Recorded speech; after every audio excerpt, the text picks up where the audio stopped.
listening to some hum.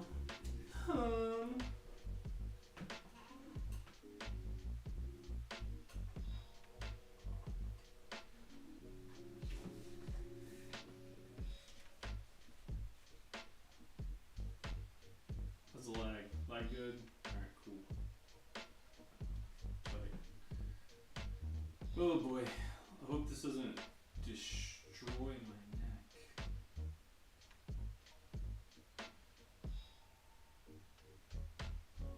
Okay.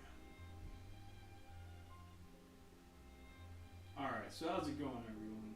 We're just waiting around. I'm trying to think if I should post this anywhere.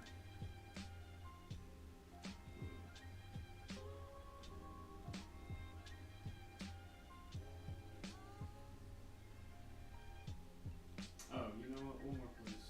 Post the link. Let's see.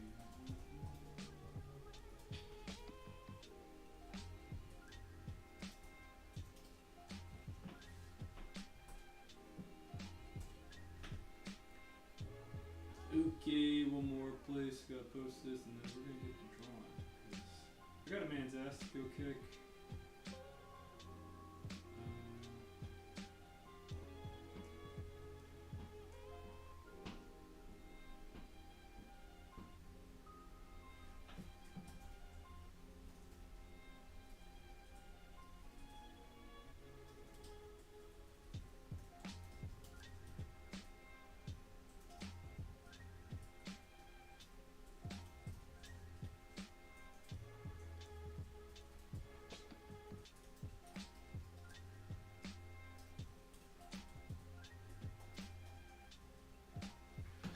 Okie doke, that's it. Let's go.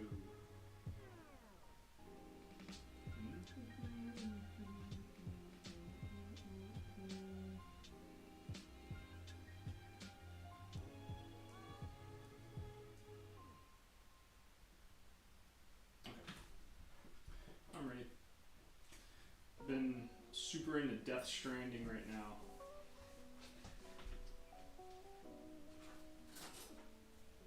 All like the lore.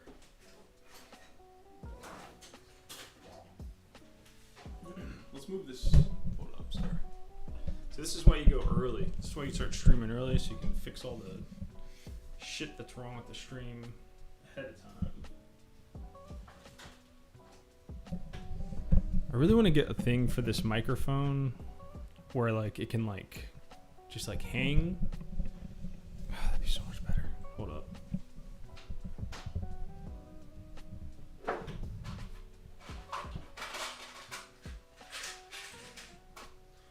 So the goal today is to get like at least 2 pages inked. That would be the shit. That would be so sick to get. I have 2 pages to finish inking, then I have 3 more that need to be like penciled and inked. So if I can knock all this out, that would be very sick. I saw some dialogue scenes from Death Stranding and decided to skip it. Really? See, I feel the opposite. What's going on, delusional? Sorry guys, this might get a little hectic here. Yeah, man, I feel the opposite. Like, I kind of like the dialogue.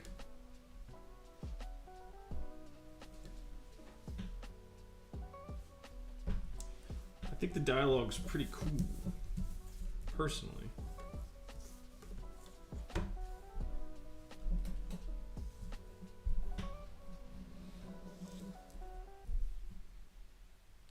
Or maybe it's just like the lore or something that like seems really cool about that game.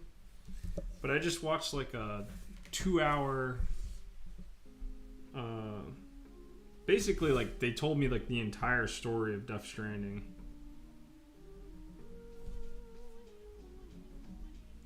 It was tight.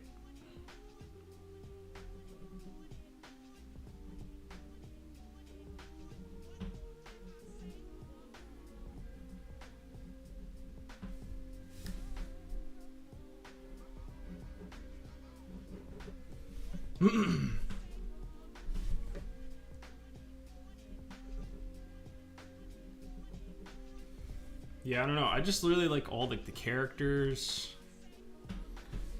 It makes me really want to like dive into like the lore more of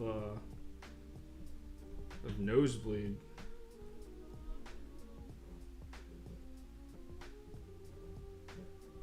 Like I'm like, dang, I didn't think deep enough.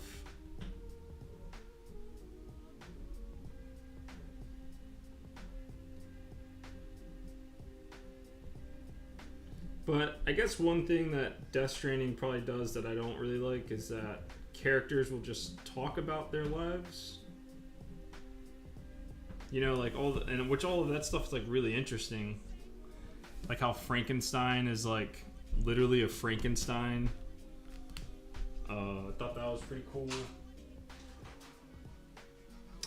It was the female character talking about being fragile. I'd probably take it over the standard Marvel dialogue to be for real. Yeah, I don't know, man. I mean, I'm sure if I sat there and like watched like a Death Stranding like or watched like the movie or something, which I really want to do, but it's like 8 hours long. Like someone, I guess, like compiled all the cutscenes together. It's very long. That Higgs character though looks so cool. Also, like the characters just look really cool. Hold up, I gotta like move. Oh my god, I really need to like figure out like a better system for inking on stream.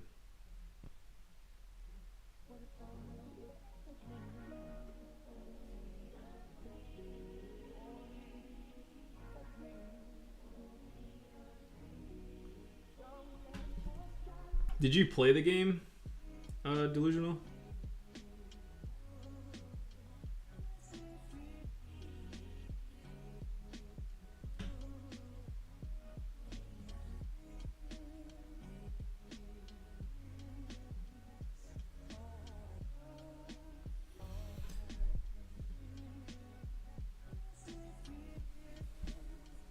I mean, it seems like a very boring game, to be honest.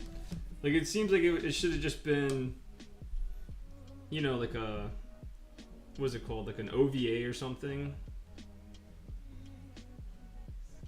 Because I heard, like, the boss fights aren't that great, or they're like, not that deep.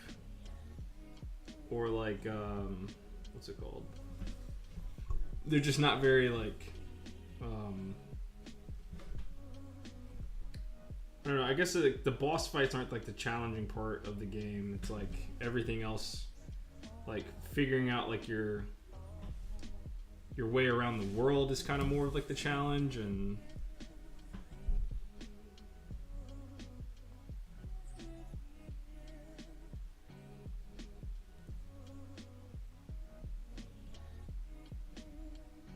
so I don't know. I mean, there's barely any games I play nowadays. Oh, okay. I'm kind of the same way, man.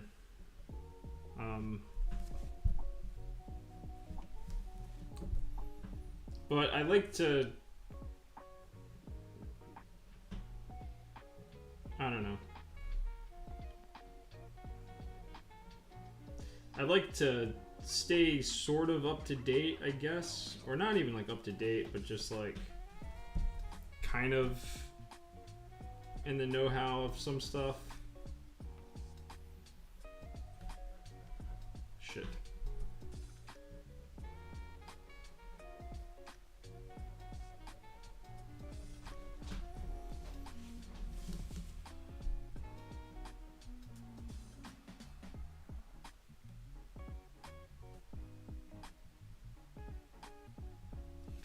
I don't know. I guess because Kojima is so lauded. Like, you know, everybody and their mom is like, Kojima is the god. But everything just seems very convoluted, but cool. So it's like you can have convoluted stories just as long as everything in like the universe looks cool as fuck. Seems to be like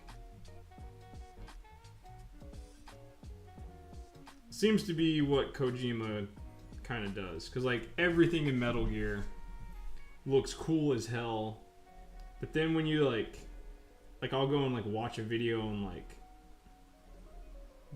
the story of Metal Gear, and like everybody's just like, this shit is crazy, it's super confusing, it's super, you know, very, very confusing story, but it has literally like the coolest looking characters I've ever seen. And same with Death Stranding.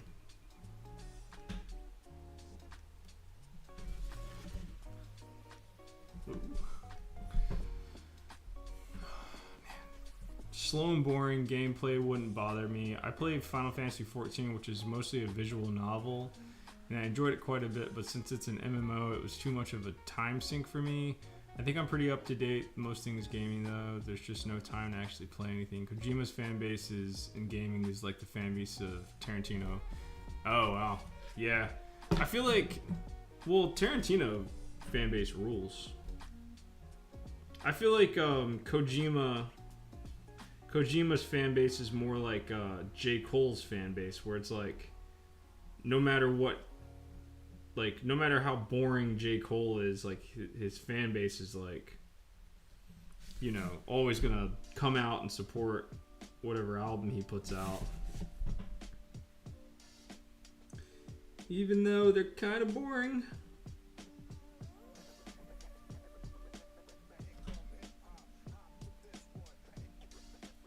But the Boogeyman killed J. Cole's career and Drake's career. Shout out to the Boogeyman, dude. That's crazy. It's like J. Cole caught a stray.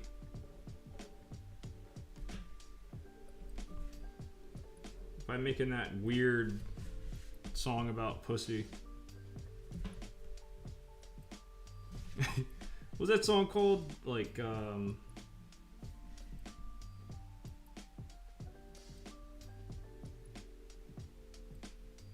what was that song called? It was like,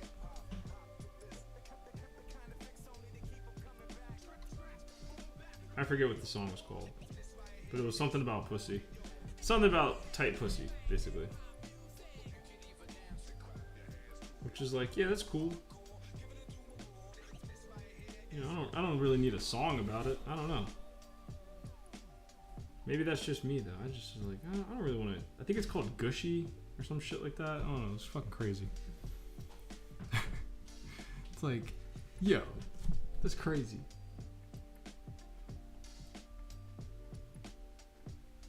I listened to WAP not too long ago for like the first time in forever, and like that song made me clutch my pearls. I was like, dude, am I getting old?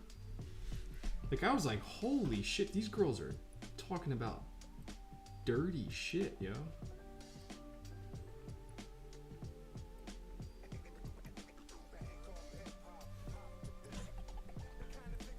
That song is very explicit.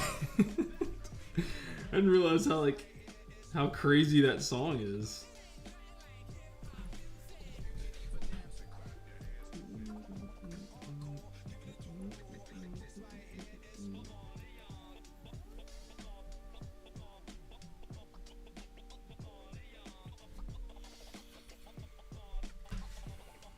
But yeah, I don't know if you know anything about J. Cole's fan base, but they're pretty hardcore.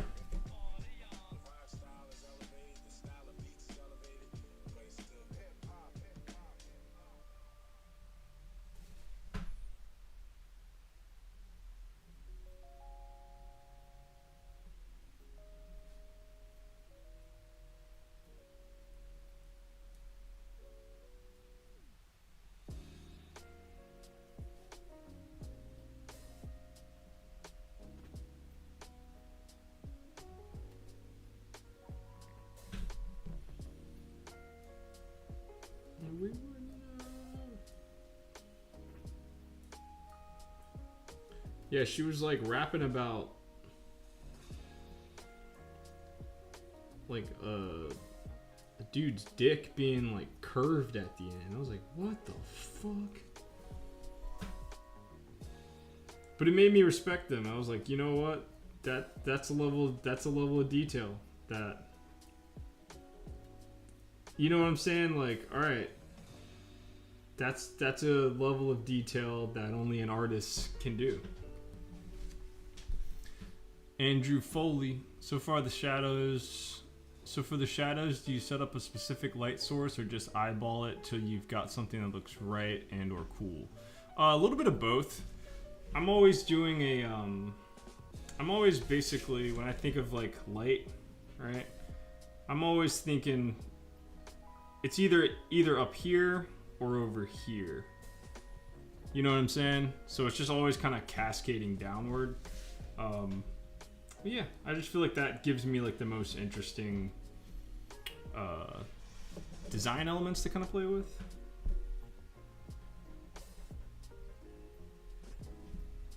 Yeah.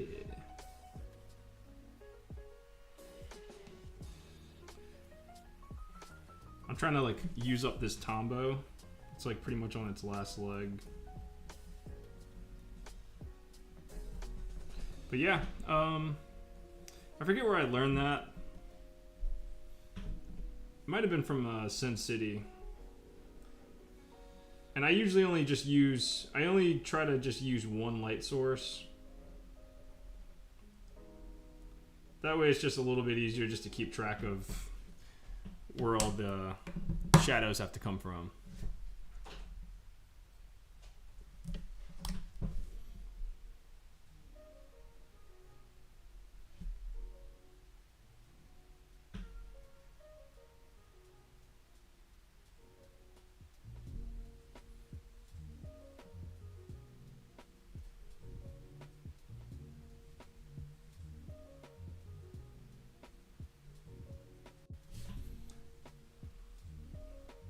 The other thing I'm trying to remind myself this week that I noticed that I was doing is I keep not spinning my paper around when I'm inking, and then like I get frustrated because I'm like, lines, how come some of these lines are coming out how I want them and then the other ones aren't? And I'm like, dude, you gotta move the friggin' paper around, dummy.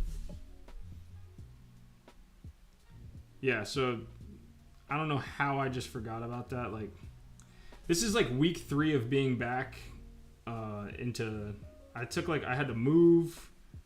I went to China, so I just had like a lot going on. I hadn't really been able to sit down and just draw.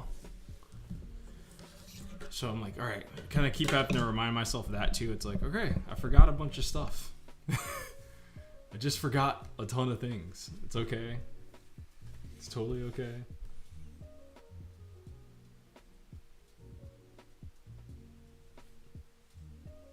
But it's all finally coming back, luckily. But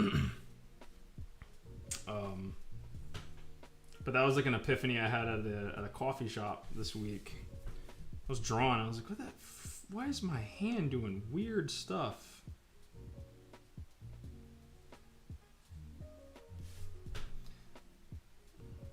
Like, that's a weird line.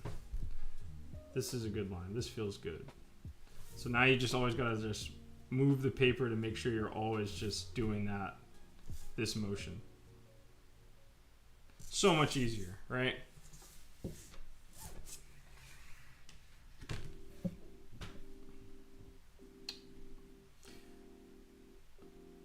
think there's like some paper that I drew in this window. I'm not sure.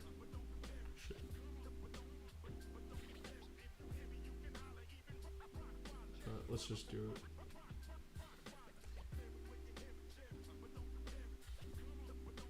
How's your day going, Andrew?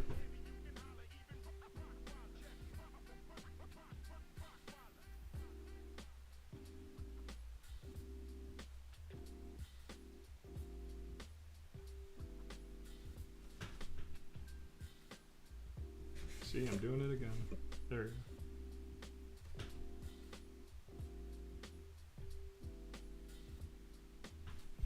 And you know what? Let's just black this. Why not?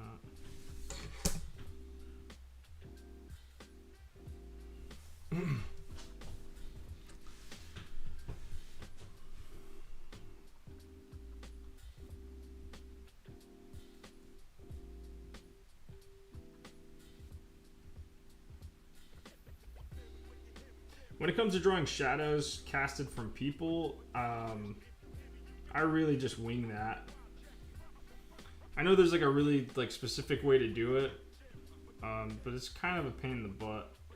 So I just try to just make it look plausible.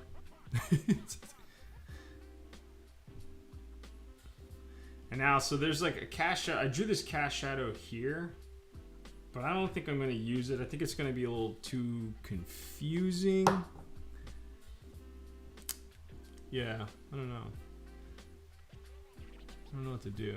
I don't know what to do for that one. Let's see. And then there's like this thing like projects out of the building, so I don't really know how to like. I think I'm gonna have to do something kind of like this just to kind of push this back into space.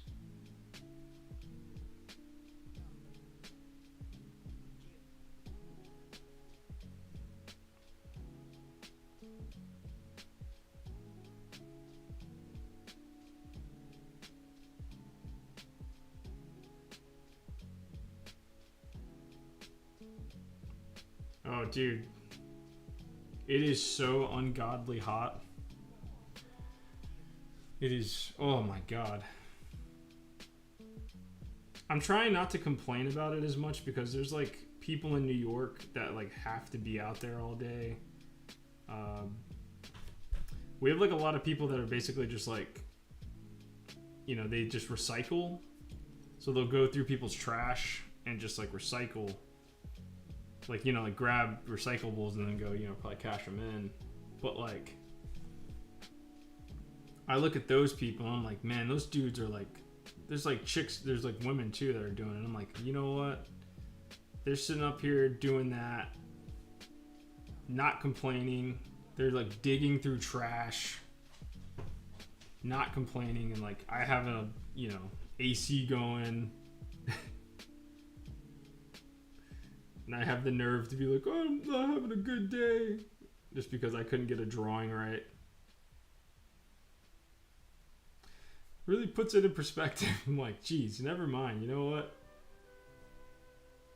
Things could be worse. But, that being said, yeah, dude, it's still fucking hot.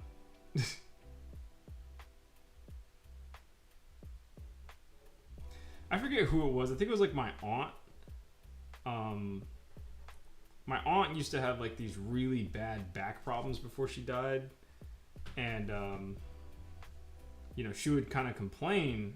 And I remember somebody was like, you know, it could be a lot worse. You know, like you could be, you know, you could be trying to make it in a country where, I forget what they said. But, they, you know, like they did like the, you could be a starving, there's still kids starving in Africa thing. And she was like, yeah, I get that, but my back still fucking hurts. She was like, I feel bad for those kids, but also my back hurts. I'm allowed to complain. I was like, yeah, that's true.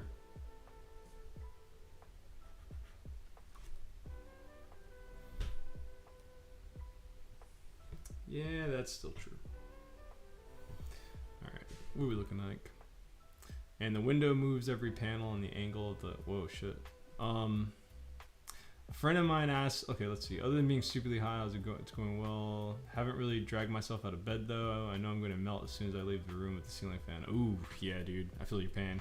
A friend of mine asked Mignola about how he did shadows, and he said for every panel, there's a window somewhere off panel with light coming in through it. Oh, that's cool. And the window moves every panel, and the angle of the light coming through it is whatever makes Hellboy look coolest. Nice. And that's why they pay Mignola the big bucks.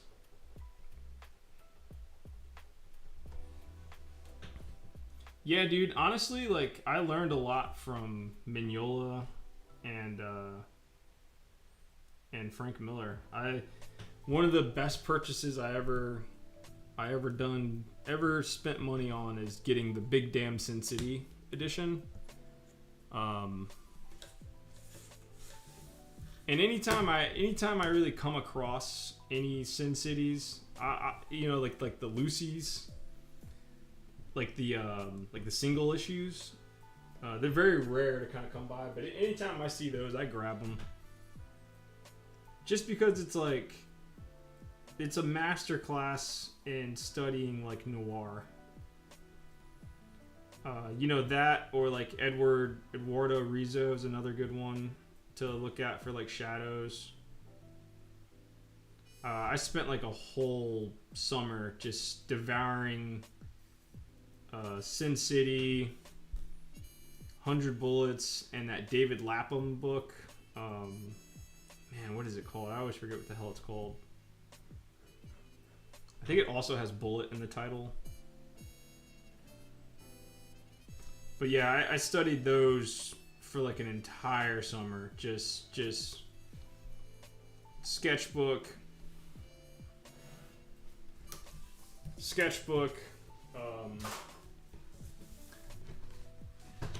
Now Mignola needs to make an instructional art book. Yeah, dude, that'd be crazy.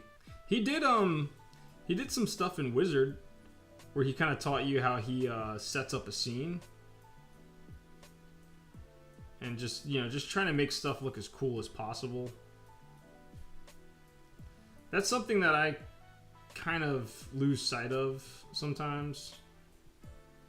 Is like, I'll kind of be more focused on making things look right, sort of. Or like believable. When it's like, nah, you're supposed to kind of just make stuff look as cool as possible. It's kind of like the whole, plan of point of doing a comic is to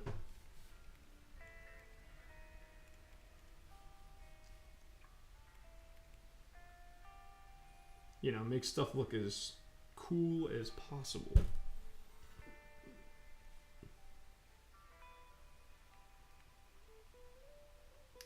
And I just sometimes just forget about that.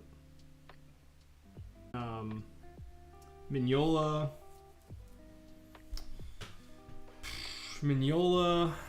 Oh, Stray Bullets. Yes, that's the series. Yeah, I devoured that series. I learned so much from Stray Bullets and in Sin City. All right, let's see. What do we want to do here? And then this page is done. I've been thinking about blacking her suit or adding some shading to her suit. I don't know what to do for her suit. I just really don't know. I kind of want to just keep it. That was like another thing that I learned from studying those guys is that they do a lot of like the heavy, black rendering, but they also pick their spots. And the thing that I was doing wrong when I started studying those guys was like I would just render like all this would just have black shadows. There'd be black shadows everywhere. And it took me a while to kind of realize like, okay, the masters at this aren't doing that. So I need to stop doing that because it just gets a little like overwhelming to the eye.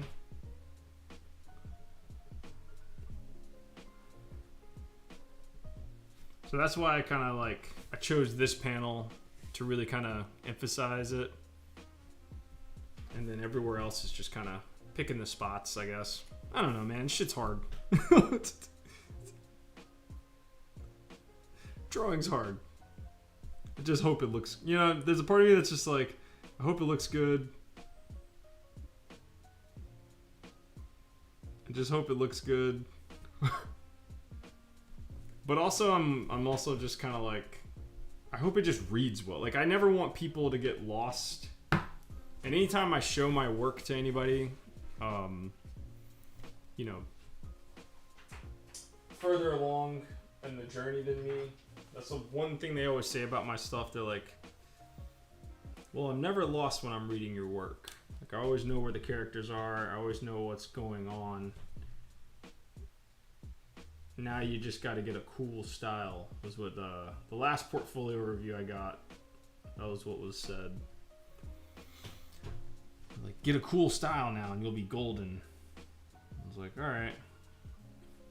I don't know what that means. That's hard. Get a style.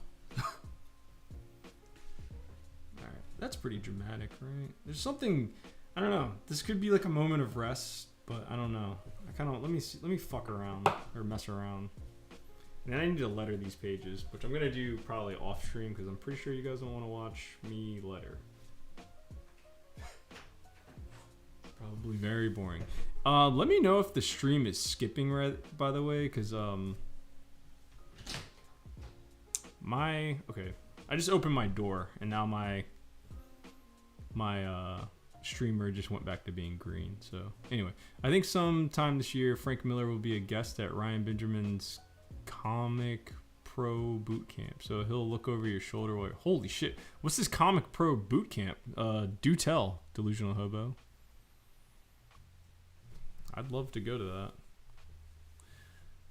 Alright. Okay, let's figure out this wall. I don't think anything really needs to go on this wall, but I don't know. It's kind of like a huge blank spot. And then all my references that I pulled up for... I really don't feel like drawing bricks, but that seems to kind of be...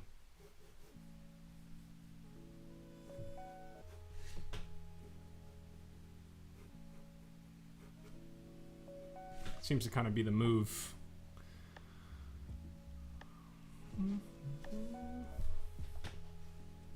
Yeah. I gotta tell you, I'm not gonna tell you who gave me that portfolio review, but it was someone this is the tough part, man, about having, you know, mentors, I guess, is, and why it's just kind of like, yeah, maybe step away from that. And just try to just do your best.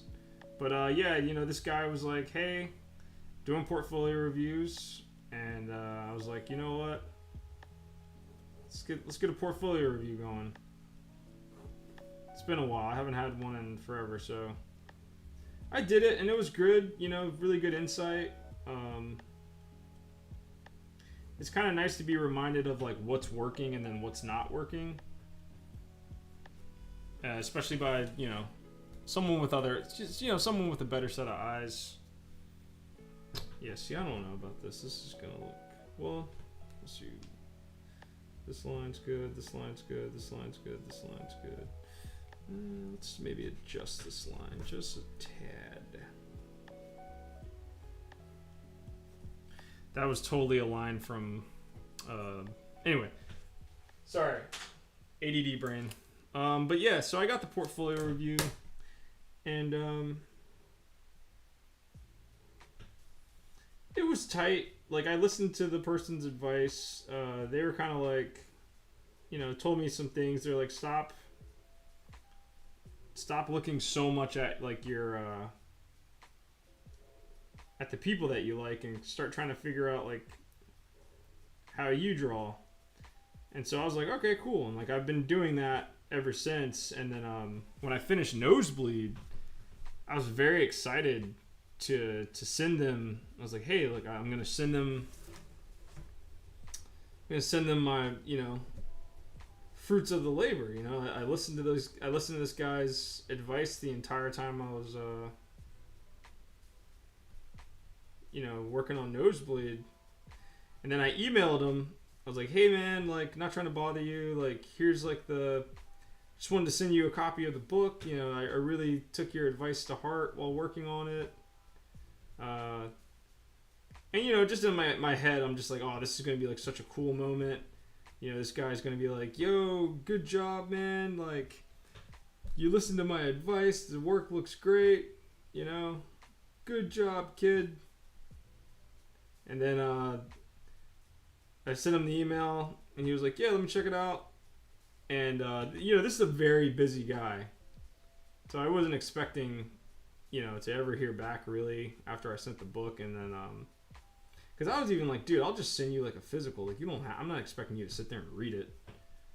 But, literally, like, I sent the PDF. He was like, yeah, just send me a PDF. And I was like, okay. I sent the PDF. And, like, literally within, like, 2 minutes, which is very unheard of, the guy sent me like an email back, just was like, wow, you've been busy. And that was it. And I was just like, oh man, that was a good one. That was a reminder from the universe to be like, hey man, stop needing validation from like, your heroes or whatever. You don't need it. Stop seeking out validation. Stop seeking out validation. You don't need validation from your heroes. So that was a good lesson. But that one hurt a little bit because I just had in my mind, I was just like, I think this would be so cool if this guy, he's like, man, you listen to my advice, blah, blah, blah, blah. Yeah, so I was like, damn it. But, like I said, it was a good lesson to learn. Just like, all right, cool. You don't need, like I said, you don't need anybody's validation except for your own. Let's see. I'm thinking about doing this. I'm thinking about doing something like this. Because this could be like another... Oh, okay, Andrew. The other thing I kind of try to do, too, with the shadows is I always try to have them leading towards stuff. So like right here we have this like nice zigzag kind of formation going on, so I might actually just end up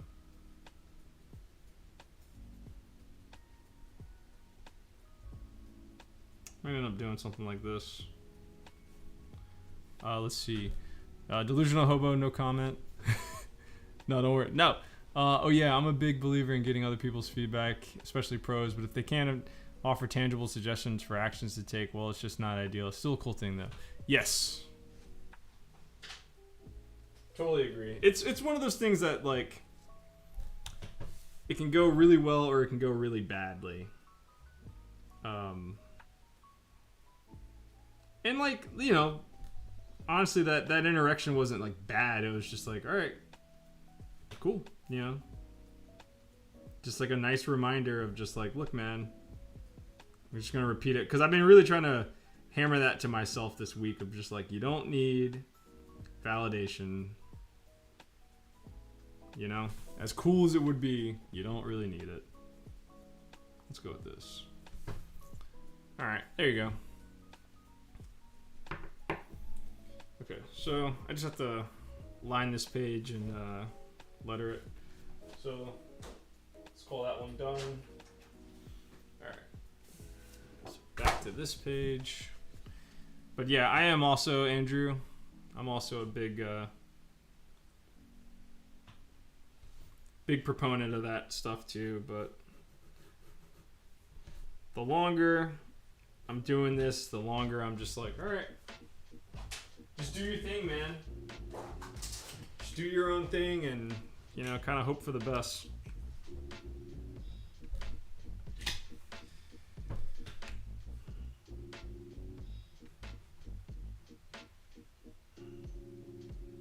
I need to make an adjustment to this door. I need to make this door a little bit wider. But it's hard. I mean, I don't know. It's hard, like, being an artist, like, you want people's approval. And there's some people that can straight up just do art and not need that kind of shit. And I envy those people. But I think for the rest of us, I think it's safe to say that everybody's kind of seeking approval. Damn, dude, I like lost this. I lost this very important, USB drive, and I'm trying not to freak out on the stream, but I really need to find it because it has like the last like I don't know like 5 years of work on it, and I do not know where the hell it is. I'm trying not to panic. I'm trying to just be like, it's gonna show up. It's definitely gonna show up. Anyway, I gotta draw Brett's face here, so I'm gonna crack open Nosebleed. We're running out of copies, you guys, so if you haven't got yourself a copy of Nosebleed yet, make sure you fix that, because it's almost out of print. I'm almost out on my end. Like I have like 25 left. You know? So, alright, let's see. Let's just draw a portrait of Brett real quick.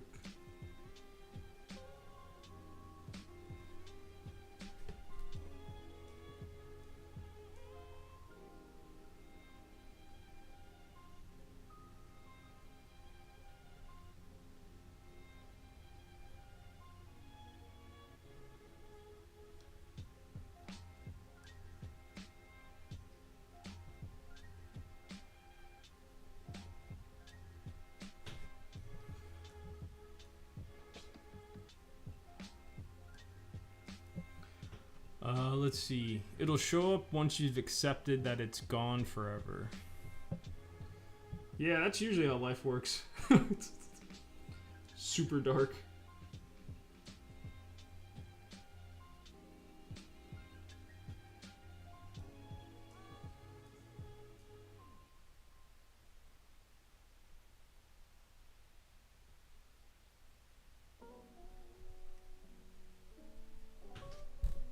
Yeah, life is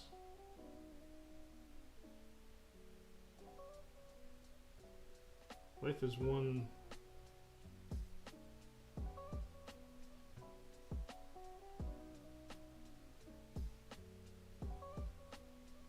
life is a funny mother effer.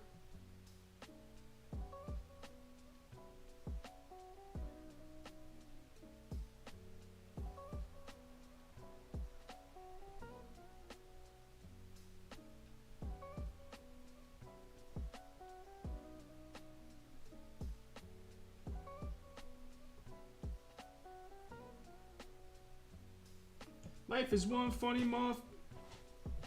Is that Kendrick Lamar song? Life is one funny motherfucker. Trying to curse less.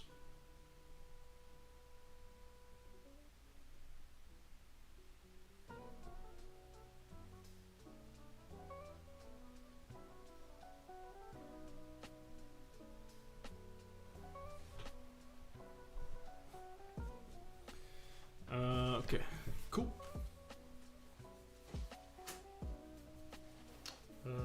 Background for a photo. Oh god, my back.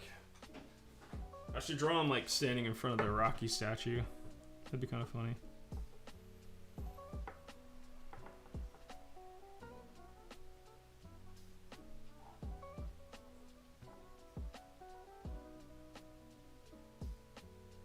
Oh shit.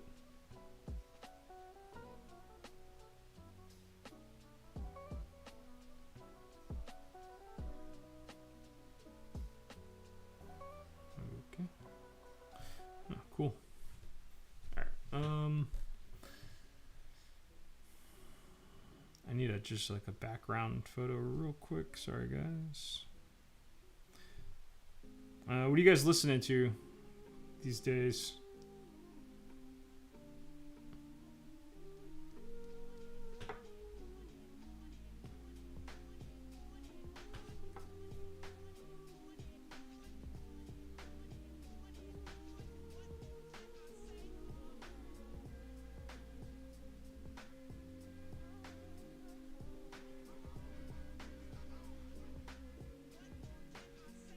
Anybody got any cool music recs?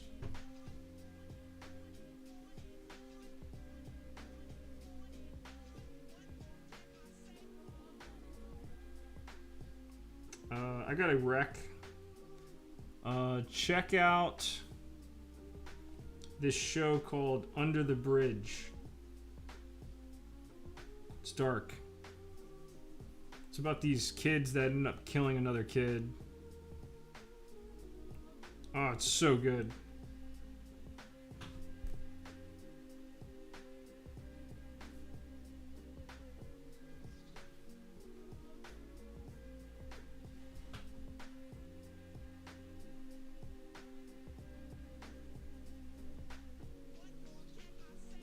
It's on Hulu, if you got Hulu.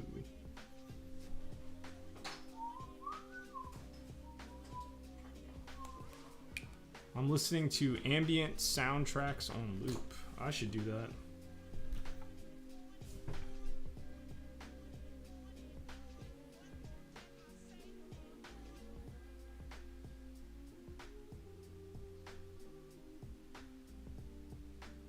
I should definitely do that.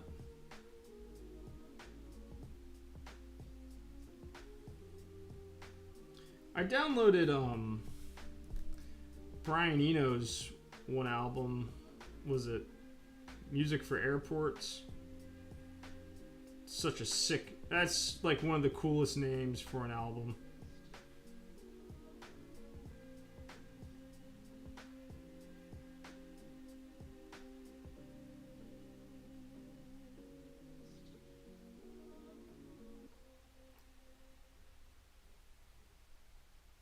And I like that, but it reminds me of this girl that got me into it. So I can't listen to it. Just because it's just like, oh yeah, I wonder what she's up to.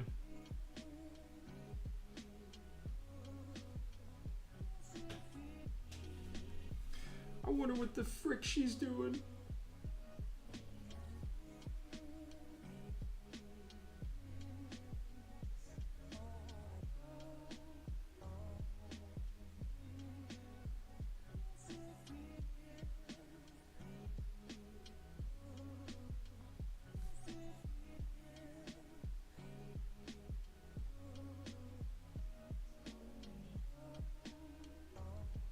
But yeah, definitely check out From Under the Bridge if you like a good murder mystery.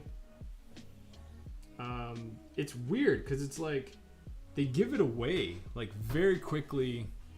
Oh shit, what up, Cross Platinum? What's up, baby? What's going on with you? How you doing, brother? Good to see you. Good to see you.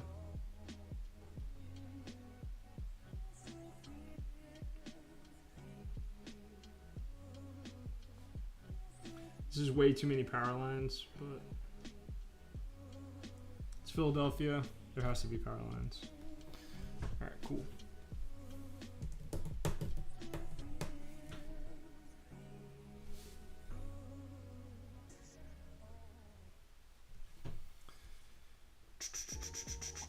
Okay.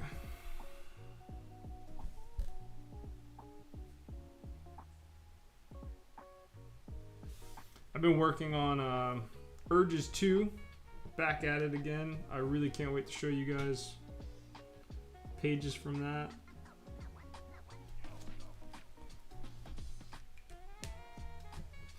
Alright, so this page is done. I might come back to it. Alright.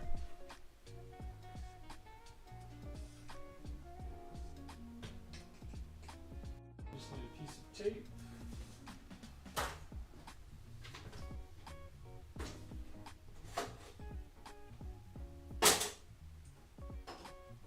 Sorry, I'll read what you guys are all saying. Okay. I'm stuck in an 80s, 90s industrial. Ooh, I've always wanted to go down that road. Yeah, Ministry. I've always wanted to listen to Ministry. I haven't heard of the other bands. Music for Elevators. I think he does. I did stumble into a shamanic Siberian Viking band called Nyit. That's awesome. Nyitland on YouTube. That's good background music. No decipherable lyrics. All percussion and atmosphere. Ooh, I might have to try that. Chillin' Dog just dropping in like always. Hell yeah, man. Welcome to the stream. All that sounds really fun. I don't know. What's like a good start? What's like a good place to start with industrial?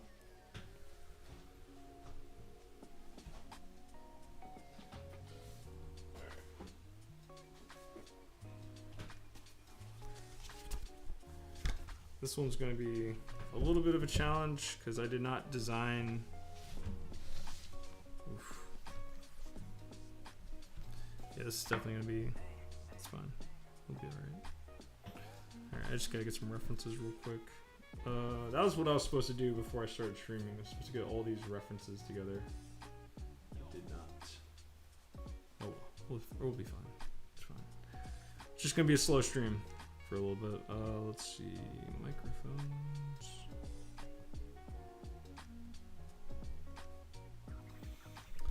And then this guy. Hold up.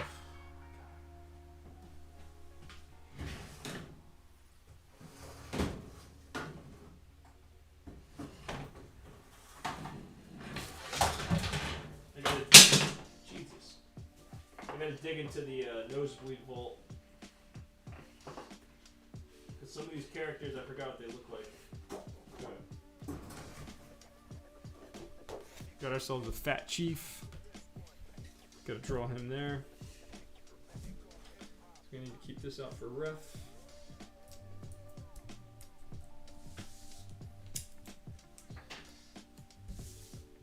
9-inch nails. But I've wanted to. I've always wanted to check those guys out.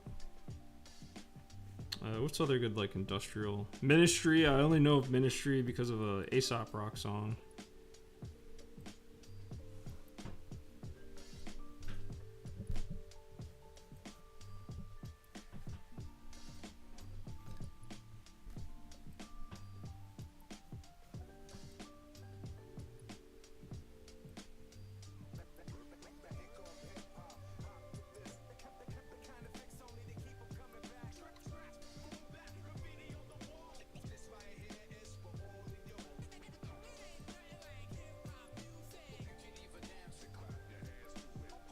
So light source right above.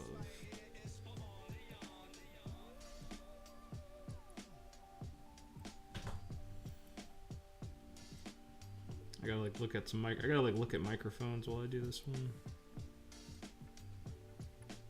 Oh boy, this is gonna be so fucking annoying. Why did I choose this shot?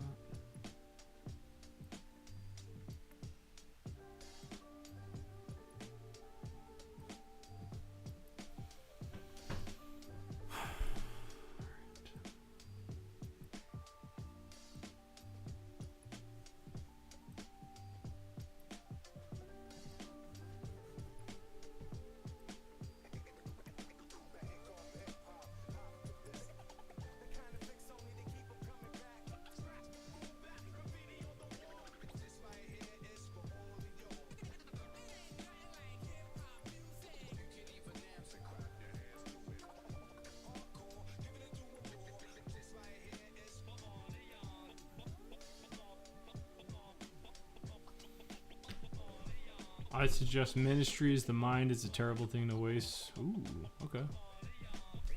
I like that album. I like that title.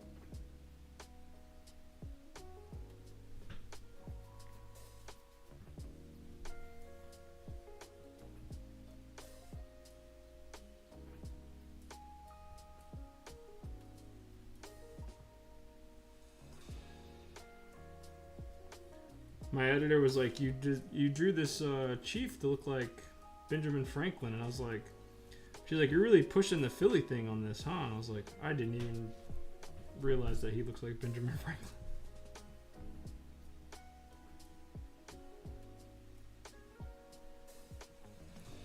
A lot of these people will get just like designed straight on the page, which is not the best way to work. But Nosebleed is on like a serious time crunch, so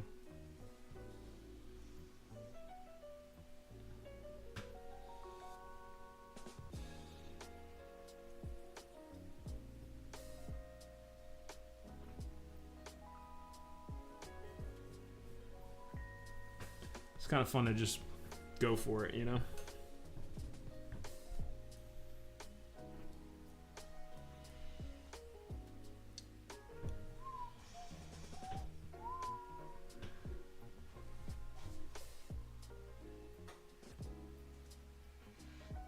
Oh god. I might have to drink another yerba. What the fuck? Why am I getting tired? Dude, I've been getting like... Have you guys been getting tired? It might be the heat. Maybe it's the heat.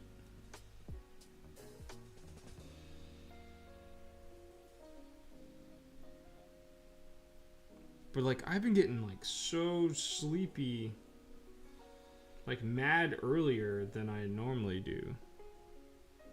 But you know that stupid energy drink, 3-hour energy drink that's like, this is the best way to kick that 2 in the afternoon feeling.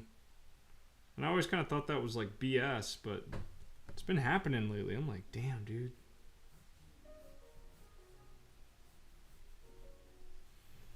Am I getting old?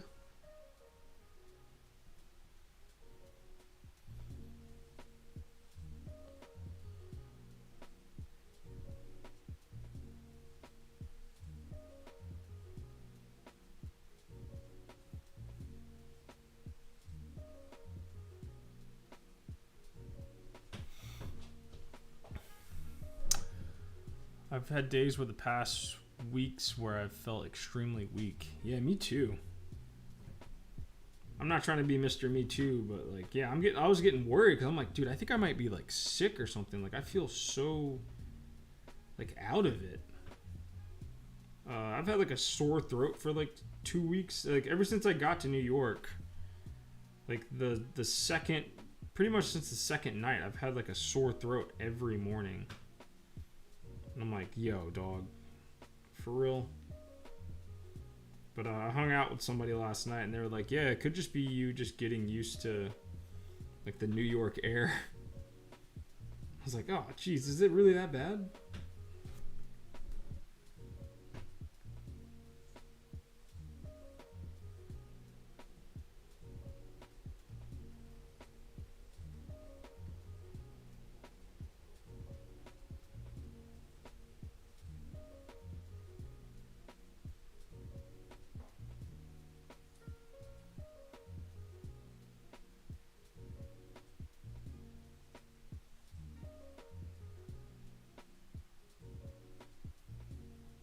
But it's good to know that other people are suffering. No, I'm kidding. But I was getting worried, man. I'm like, yo, dog, I think I got... I was like, dude, do I have friggin' COVID? Like, there's no way. And then I got reminded, I like just did like a COVID awareness poster and I'm like... I literally just did a poster about that COVID is still here. Why am I being a non-believer? What'd you guys think of the Trump assassination? Isn't that nuts? That was crazy. I still don't think it's real. I still think it's fake.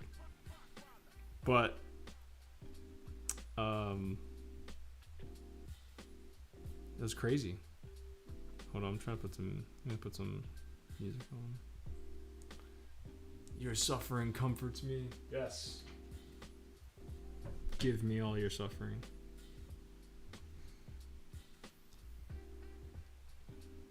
Like, okay, here's why I think it's kind of fake. And I don't want to turn this obviously into a whatever, who gives a shit? There's only like, it doesn't matter. I thought it was fake because it's like, I've been shot at before. Like I've had a incident where I was hanging out at a bar and this guy that we were with, unbeknownst to me and my friends, had gotten into a fight at the front of the bar and had punched a dude in the face. And then so we're all like hanging out in the back and we just hear popping noises. We're like, what the fuck? Is that a gun? And then all of a sudden the guy that we know runs around the corner, full sprint, jumps into his car, and then this guy pops out of nowhere and is like, where you going, motherfucker? Holding a gun. And all of us froze. We all immediately froze. He put the gun to my friend's head that like tried getting in the way, and my buddy literally just melted to the ground as this guy was pointing a gun in his face. And then the guy went up to this other guy's car and just shot like 3 or 4 rounds into the car and then just ran off. And everybody was pretty much speechless for a good 2 minutes there. And then we all just ran inside because we all kind of like collectively snapped out of it. And yeah, nobody got up and was like doing this and trying to, you know, fist pump and get people excited, especially if a bullet whizzed past your head. You know what I mean? But I don't know. Apparently they got somebody, and then somebody died. So I guess it was real enough. But I'm just kind of a little bit skeptical. Call me a skeptic. Cause I'm just like, nah, bro. Like, someone shoot. I mean, unless Trump is just that, you know, if he's just that, what's the word I'm looking for? Like, what is the word that I'm looking for? I don't know. Like, there's some people that just like don't get like freaked out about stuff, and he might be one of those dudes that's just like, yo, that was wild. Keep the cameras rolling. Like, you know what I mean? He has been in like TV for like a billion years, so he could just be used to just weird shit popping off and just being like, all right, don't break character. But I don't know, man. I think if there's a dude if there's an active shooter around, nobody that I don't know, very few people are like trained for that kind of thing and are like, all right, yeah, let's snap into action kind of shit. But I don't know, man. Maybe he's built different. Who knows? My first thought was that it was a false flag, but I tend to think it's real because I don't think Trump's campaign is competent enough to pull it off. Well, I would agree with you there, but you got to remember that he used to be in the WWE. You know what I'm saying? He used to be in the WWE. Let's do press conference cameras, because I don't know what those look like. Which is what I immediately kind of thought was just like, oh, this looks like a promo. This looks like, you know, him cutting a promo. You know what I mean? Like, I was just like, I don't know, dude. This looks fucking fake. I don't know. But apparently someone died. And then apparently they shot a kid that was the shooter. So, yeah, man. Fucking crazy, right?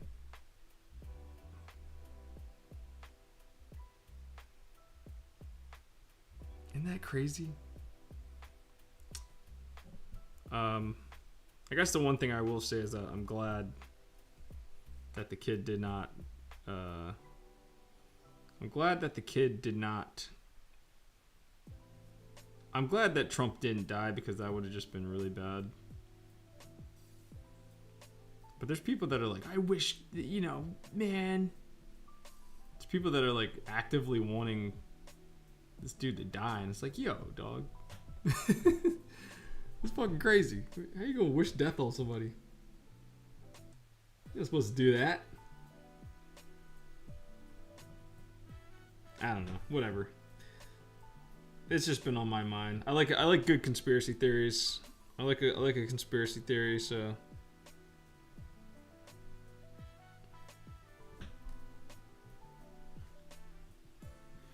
What are these media cameras called? Does anybody know what a media camera is called? Because I need to look up like a 3D model. Because all that keeps coming up is what are they called? Shotgun cameras? Shotgun camera. You may ask yourself, living in a shotgun shack. I don't know. Let's go to sketchfab.com real quick. Because I don't want to be like looking up photos and then having to try to piece this together. Like these need to look like cameras in order to sell this shot. Let's see. I don't know, like media camera. Let's see if they have any media cameras. They do. Okay. Aha. Cool. A friend pointed out the WWE thing and suggested Trump bladed his ear when he went down behind the... Yeah, exactly, dude. That is exactly what happened.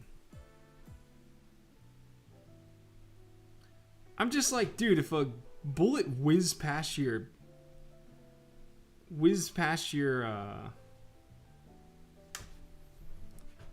Like, you know what I mean? Like a bullet whizzes that close to your ear... I don't care who you are, dude. You're gonna be freaked out. Like even military soldiers, you know, get shot at and like panic for a little bit. And as far as I know, Trump doesn't have any military training to be able to like, all right, let's snap out of this. You know, we got stuff to do. Like we're being shot at. You know what I mean? It just sucks that people are. I mean. If it's real, it's real, right? If it's real, it's real, it's real. But it looks fake. But a lot of people are gonna now sit there and be like, you know, believe it, which is kind of sad. Try an image search for press conference cameras. Lots of stuff there. I'd link, but the URL is too big. Link it, man. I found one. I found this guy. So I'm just gonna draw this thing at like a bunch of different angles. I just gotta sell it. You know what I mean? And I don't think anybody's gonna call me out for using the same camera. This guy's a cheater. This guy's lazy. It's like, yeah, dude, I'm pretty lazy.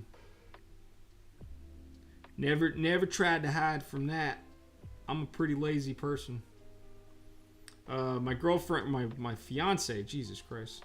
My fiance there, she's got one of her friends in town. And her friend last night was like, you know what? I think I'm trying to... I guess her friend's been like trying to look for a job. And it has not been going well. And the friend is just like, you know, maybe I just don't like working. You know? And I'm like, yeah, dude, no one likes to fucking work. They're like, well, what about you? You get to draw for a living. I was like, yeah, I mean, it's still work. It's not fun all the time. It's, you know, it's kind of rare when it's like, you know, it's just still like a lot of work. It's so much work.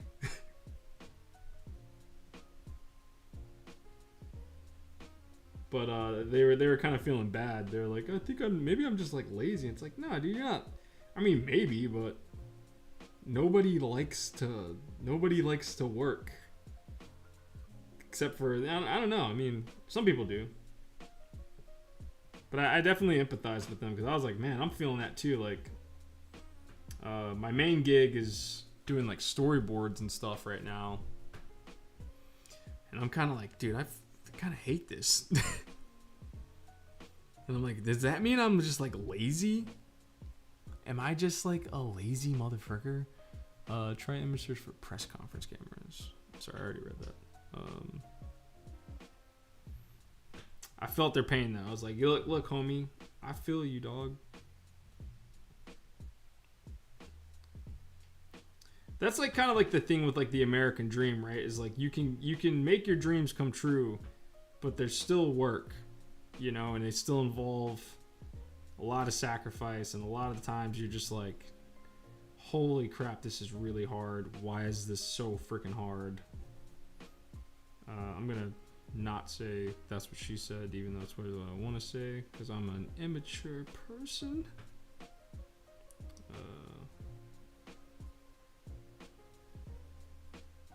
But yeah, man, I don't know. I felt bad for them. I'm like, listen, it's totally okay to feel like this. Most people feel like this. Nobody wants to get up. I don't know. Maybe they do. Alright, cool. Wow, that was really quick. It's a fun job, but still a job. Yeah, exactly. What the hell does a press conference look like?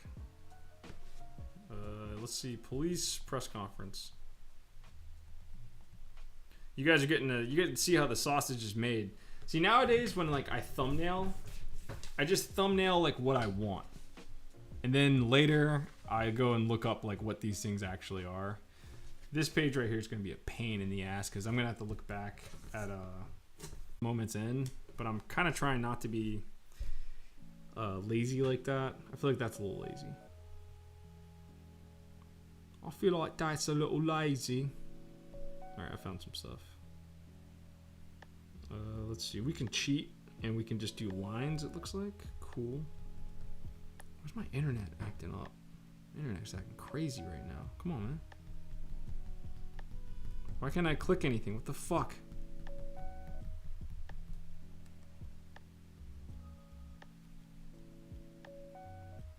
It's really annoying when technology just stops working. And I know it's like a first world problem, but it's just like, okay. The other thing is that if it was a setup, there would probably be a better, more I'm a radical Antifa Democrat backstory for the shooter. I mean, maybe not though. I mean, you know, like we said, you know, like this was planned by WWE writers. They don't have time. They probably had to, if it's like anything in the entertainment industry, they probably had like a day to pull this off. So they're like, you know, they probably scrambled. They probably used like AI to write this whole thing. You know, you're never given enough time to plan anything in the entertainment industry. Everybody wants stuff.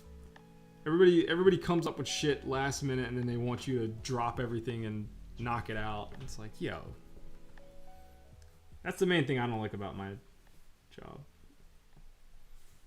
Just out of nowhere, it's like, hey, we gotta go. We gotta get this done. It's like, well, okay. What do you want from me? I'm just learning about this project. Why do I have to be under pressure now? Now let's draw some flags.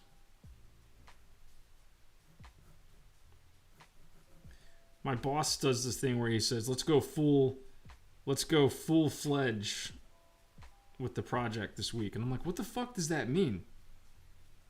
I've tried telling him, like, I don't know what that means when you say that. Like, you got to give me like hard deadlines. Like, I'll hit a deadline, but if you're saying like full fledged, it's like I don't know what that fucking means, dude. Why are we talking like superheroes right now? Like, what do you want done by the end of the week? Just tell me that. Or no, he says full force. That's what he says. He goes, so let's go full force on the project that we're working on this week. And I'm like, I'm already doing that. I'm working on your thing and then my thing. I don't know how much faster you need me to go, but yeah, it's very annoying. I don't know. I'm very disgruntled right now about my work situation. I'm a disgruntled man.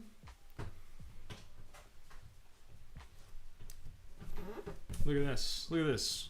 Look at this, guys. We're doing pretty good right here, though. We just whipped this panel. We just pulled this panel out of our butt. That's what I'm talking about, bro.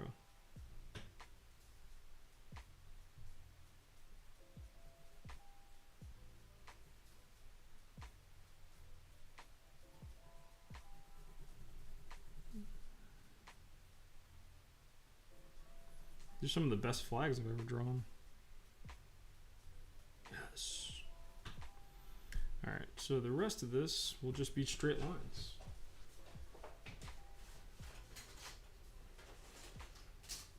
Alright, tight.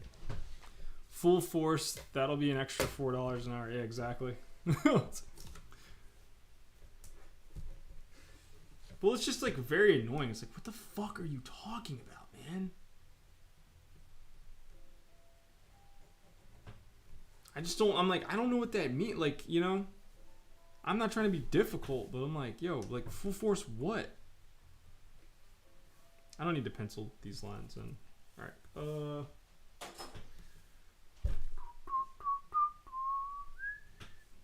Okay, so next panel.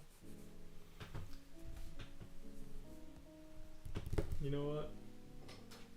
Let's not waste time. Let's just knock out a panel at a time. Let's do that.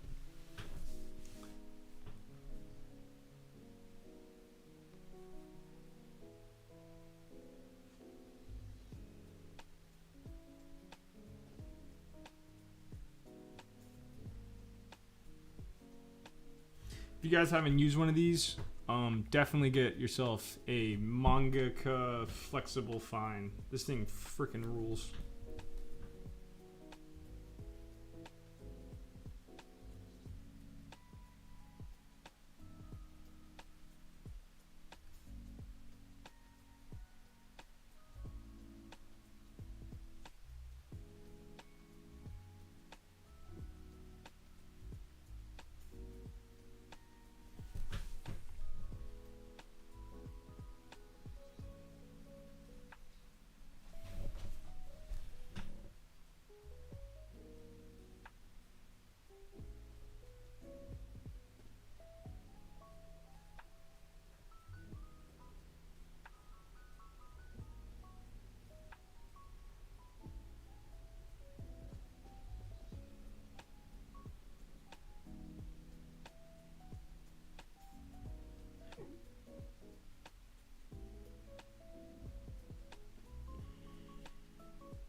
I'm listening to drum and bass in my ears, and it just makes me think of anime.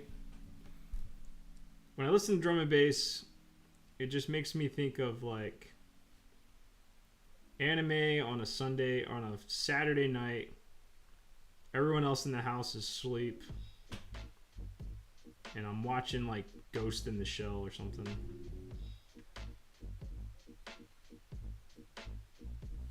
Has anybody actually seen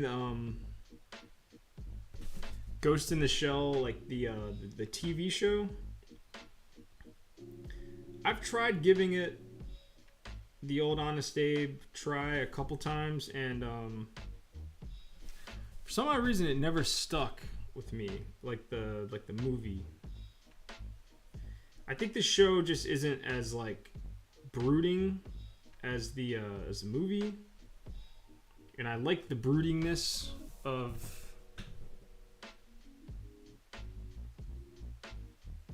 the movie. But maybe I'm just watching like the wrong episode. So if anybody's got any if anybody can set the record straight, I'd love to give it another shot. Where do you get those mangaka flexible pins? Yeah, I got this from this okay, they're Kuretake brand, so you can probably get them from jetpins.com. Sorry. But I got these at a shop near me. They had a bunch of them.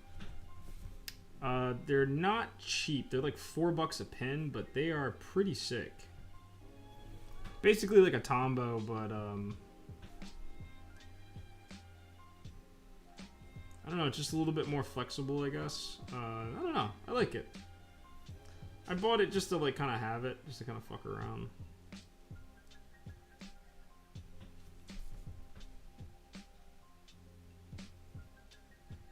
I like that you can get pretty thin, pretty thick to thin with it.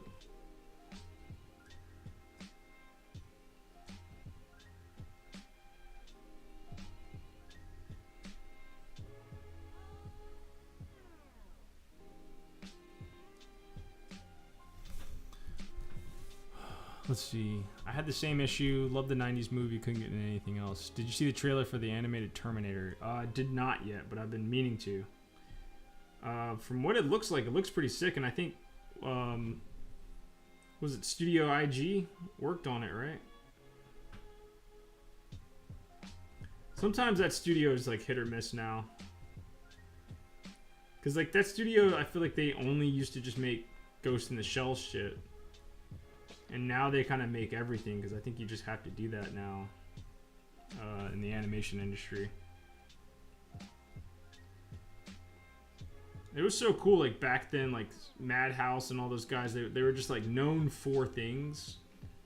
And now you'll have like Madhouse, like, you know, like these companies have to survive now. Like they, you know, so they'll be like Madhouse will be like doing an episode of like My Witch Academia or some shit. It's like, what? Why?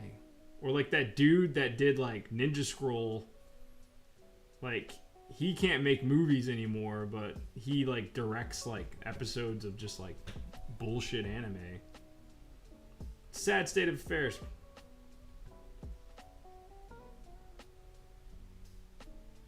Capitalism, man, it's a motherfucker.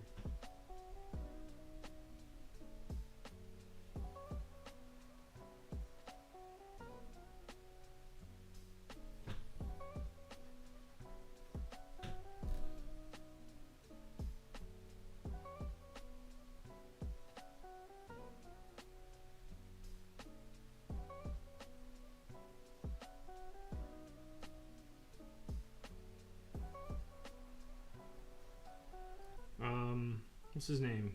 Iwakari or some shit like that. But nah, I'm gonna watch the Terminator thing. Looks sick, man. I don't know. I'm definitely into it.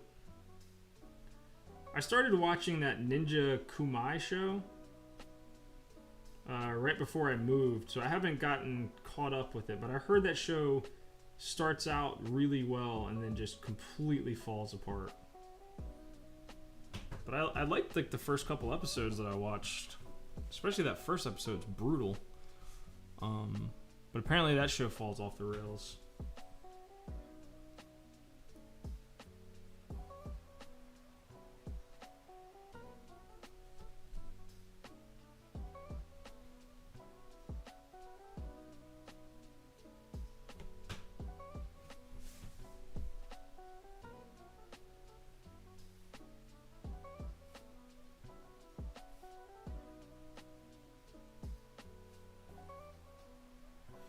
Kind of breaking a little bit of a rule that I said I was going to stop doing, which was to start using a ruler.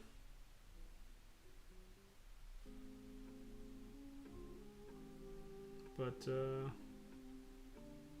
here we are.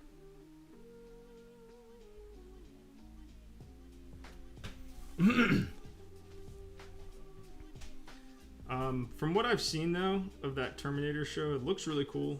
Like I've seen like the still shots. Oh man, I have to admit something. So obviously as a child, I saw Terminator, right?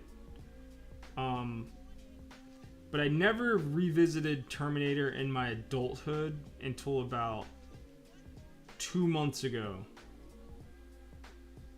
And let me tell you, James Cameron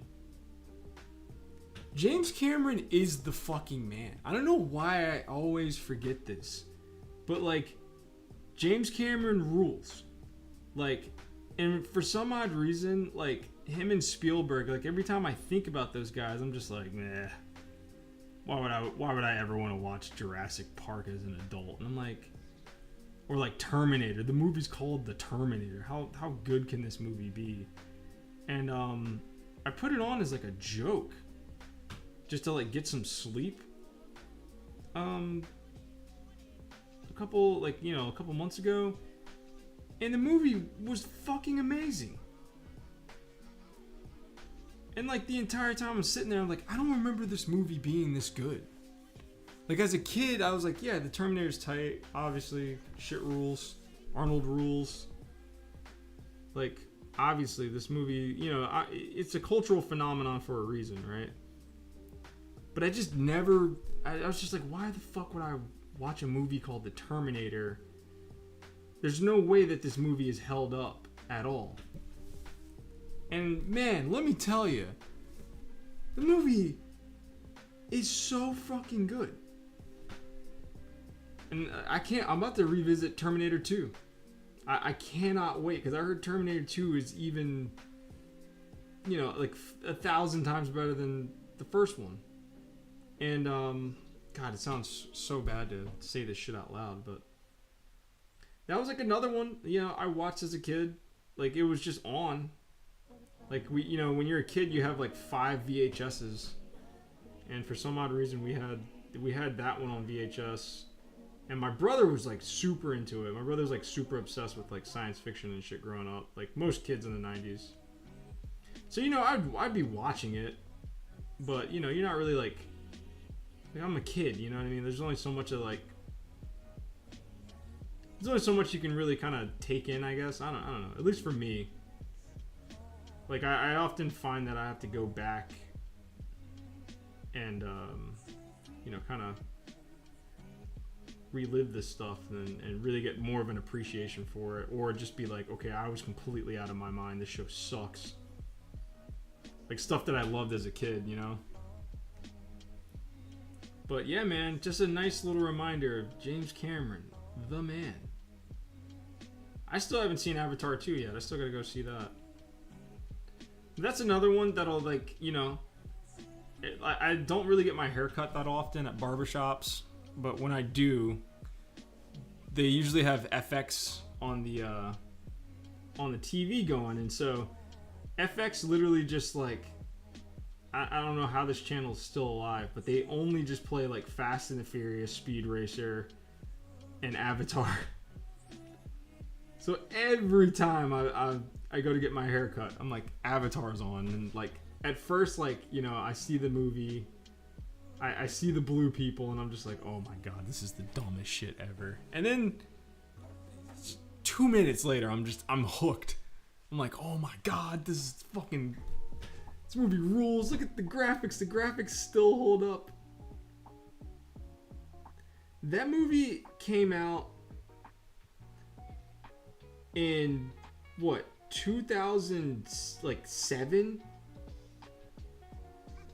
2007, 2006, the Avatar came out, and that movie still holds up, like, on every front. Hold on, I gotta plug my shit in.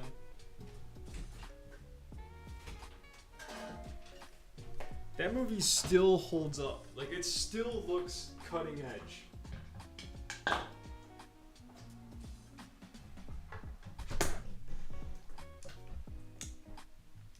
feel like James Cameron, though, is going to start making, like, AI shit. He's going to be like, I don't need a crew anymore.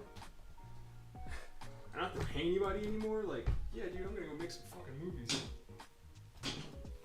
It's going to be like Avatar 16. There's a good video about the visual storytelling in Terminator 2. It's a good lesson about storytelling. Ooh, can you find that and post that? I'd love to check that out. A big fan of storyboarding. I feel like you can't go wrong.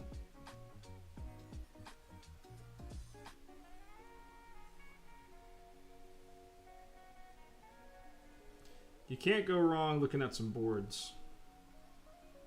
That's one thing I wanted to show off last stream. Ah, shit. I hate this T-square. It's like tilted. It's like fucking broken. It's very annoying. God to redo this whole thing. Alright, let's just ink this really fast. While I was in China, I got an Evangelion storyboard book from one of the Rebuild movies, and it's okay. It's like, it only shows you, I thought it was going to be the entire movie, which would probably, that would be kind of impossible to put into a book. But there's definitely some lessons to be learned, some things to take away from that book. The biggest thing is just like how many separations that they do. Like, so I'll flip through it later. We'll do a little flip through of it. But there's so many different like separations for the things that happen in each shot, and I think that's just because they separate the one person is just drawing the Ava in the scene, and then someone else is drawing like the explosions that happen, and then someone else is drawing like the backgrounds in that scene, which is something cool. I didn't know that. I thought that if you're tasked with that scene, you're tasked with drawing everything in that scene. Just have like overlays, which is pretty neat. So like I don't know, it's pretty cool. All right, let's do this panel. Oh man.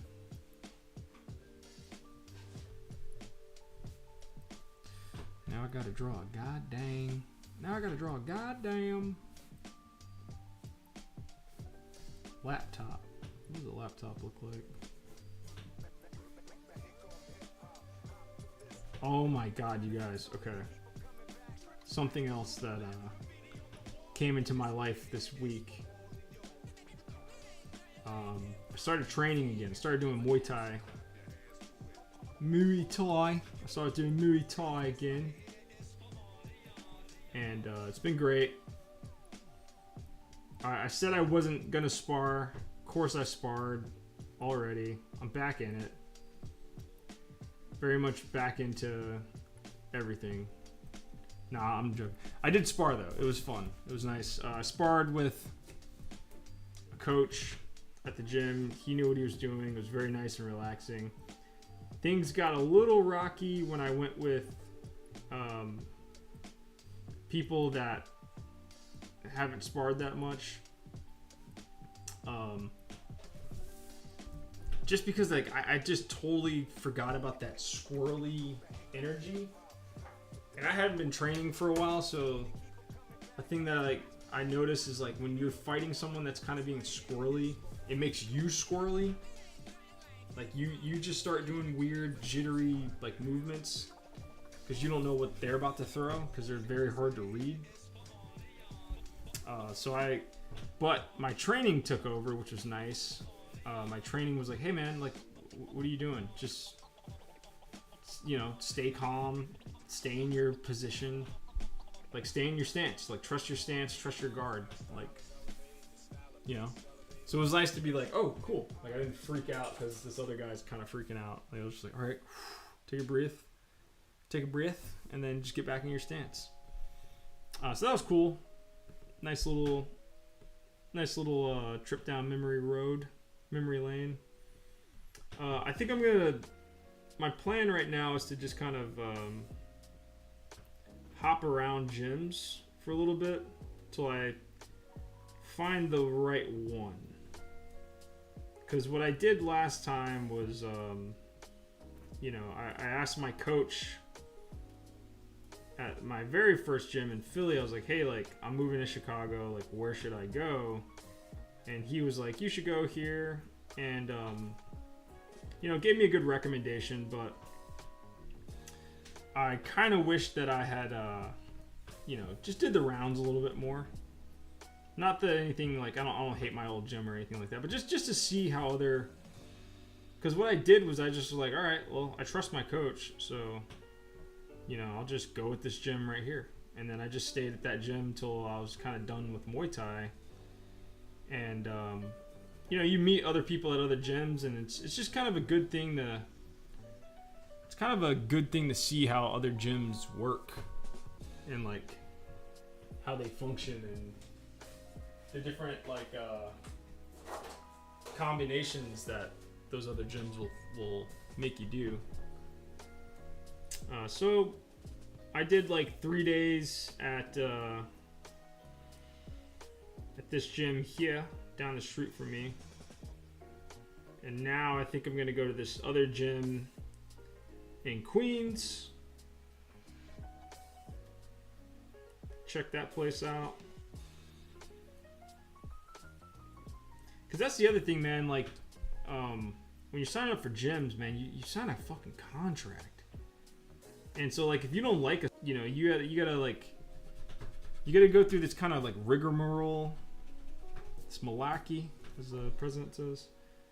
There's like this malarkey to get out of these contracts, because you know, like you gotta let people know like on a certain day of the month that you want to leave the gym, or you want to freeze your payments, and it's just like a pain in the ass to cancel a gym membership. It's very annoying. So I just don't really want to be like beholden to a place. And but it was good to train again. It was very good to train again. Let's see.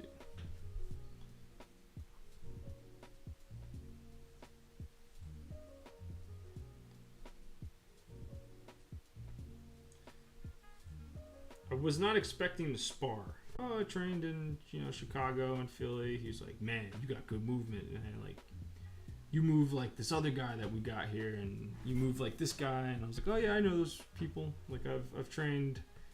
I know one guy especially, because I was like, that guy is terrifying to me. And he laughed at that. He was like, oh, you scared of him? I was like, hell yeah, dude. That dude, like, this is the thing with like Muay Thai. I think I might have spoken on this before, but like, the big guys usually aren't the scary ones. Those aren't the guys you gotta worry about. It's always like the squirrely, skinny guys that are like the scariest to me. I'm wondering if I should draw a background here, or if this should all just be black.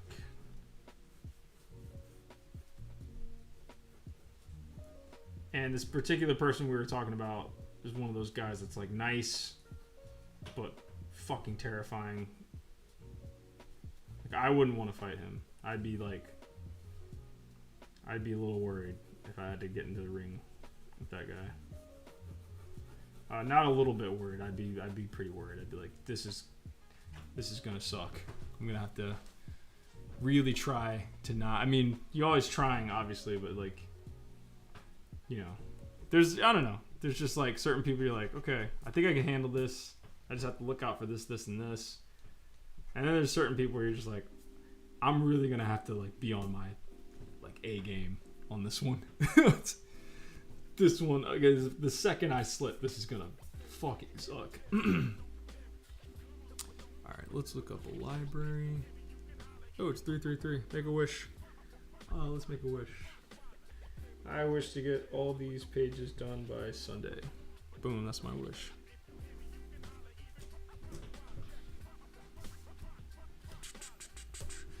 Let's see. Home library. Rich. Alright, cool. Found something. Ooh. Alright, you know what? I actually have to use the banyo.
Actually, I think it's a false alarm. I had some cheese earlier. My stomach started kind of getting a little shaky.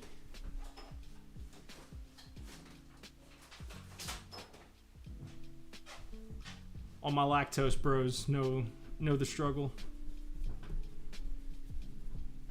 Get down, make no noise. All my lactose bros know the struggle.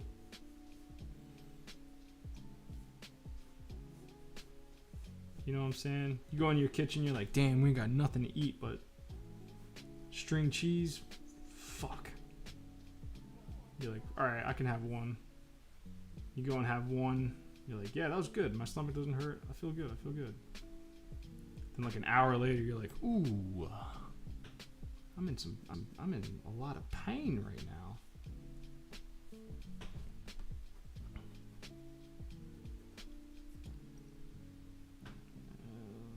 Frick. Actually, pretty excited to draw this.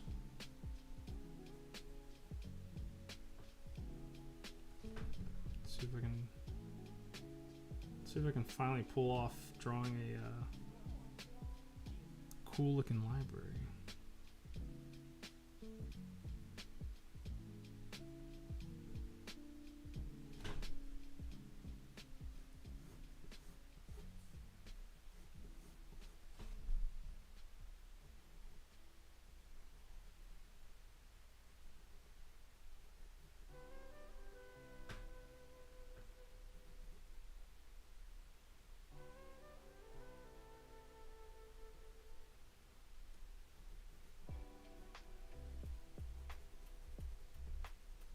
I think I can do this, you guys.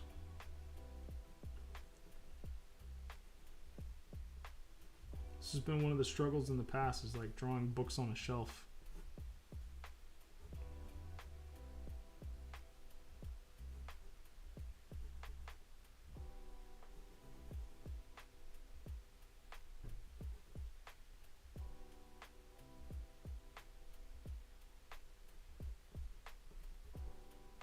I got a new sketchbook that is pretty much just gonna only be filled with like shit like this. Like I'm gonna call it the miscellaneous, miscellaneous sketchbook. Cause it's time to draw the kind of miscellaneous stuff. Sorry, that word's kind of weird, but like if I had to just draw like you know, just like backgrounds or something. I don't know. I feel like there's a better way to approach it, and I want to just study that stuff more, because I kind of only really will like draw that stuff when I have to, you know. And a thing that helped me get better at drawing people, which is making myself just draw people, like just filling up sketchbooks with like tons of figure drawing, all that shit. And then I talked to Mike Hawthorne. Shout out to the homie. I don't think we're homies, but he's very nice to me. Shout out to Mike Hawthorne. Mike Hawthorne rules. But he was like, I asked him one time, I was like, yo, how do you get better at, you know, like just drawing like mechs and stuff? I don't know, just asked him like one of those questions. And he was like, I just keep sketchbook for all that shit. Like I got separate sketchbooks for all that shit. And I was like, bet, all right.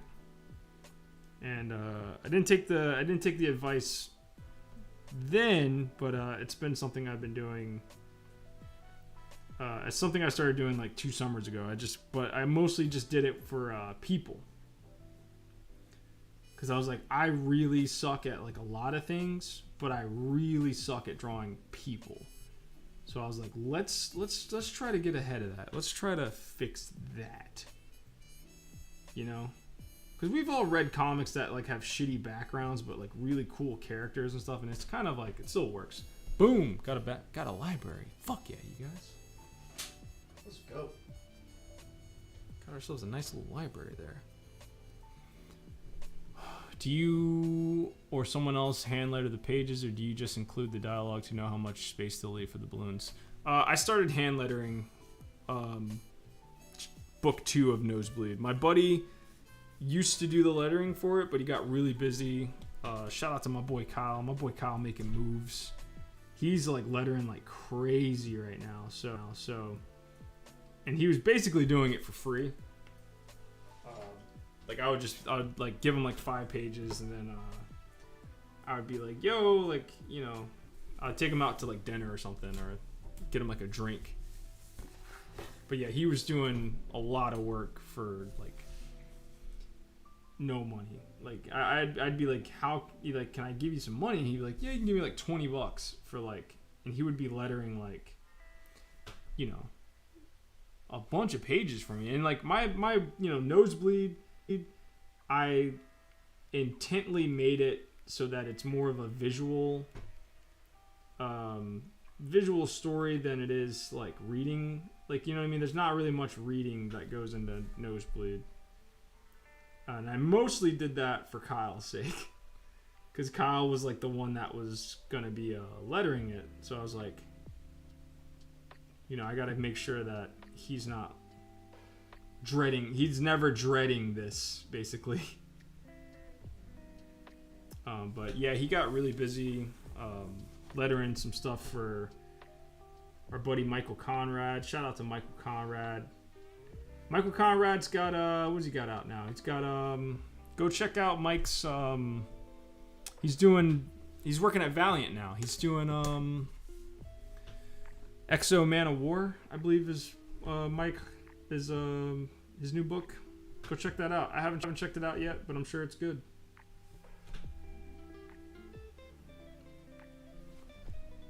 But yeah, man. Excuse me. What were we talking about? Yeah, I just started hand lettering book 2.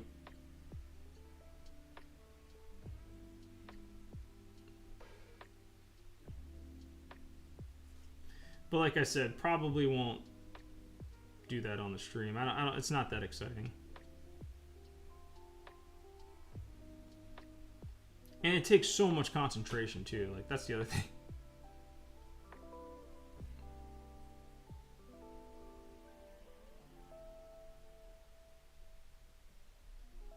Because it's just drawing, but like, you know, you're drawing like the letters on there now, and it's like, oh man, I really have to concentrate. Oh man.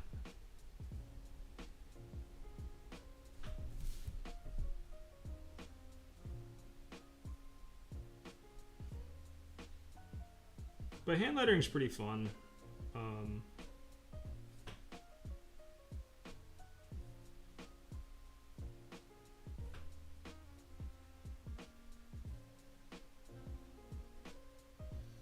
I enjoy it. Plus, it's nice to just like scan a page in, and then that's all you got to do. Like, I don't have to like send it off to someone and then wait. Because that was like the other thing too, was like my boy was like really busy, but he was still trying to you know, he didn't want to like leave me hanging, so he's like, yeah dude, like send me the pages. And like, I was just like, dude, just tell me that like you're too big, like it's totally fine, bro. Because one deadline, you know, I have to have pages in on the 15th of every month, and like totally dropped the ball, unfortunately, on one. And I was like, yo dog, we can't. You know, I wasn't mad at him or anything. I was just like, dude, you're like doing this for free, like no worries, but like you're busy, so just do your thing right now, you know. Just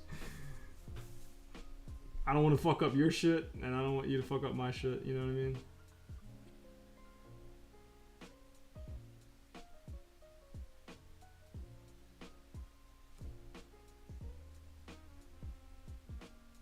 It's so funny to suck at drawing books, and like my house is literally filled with books.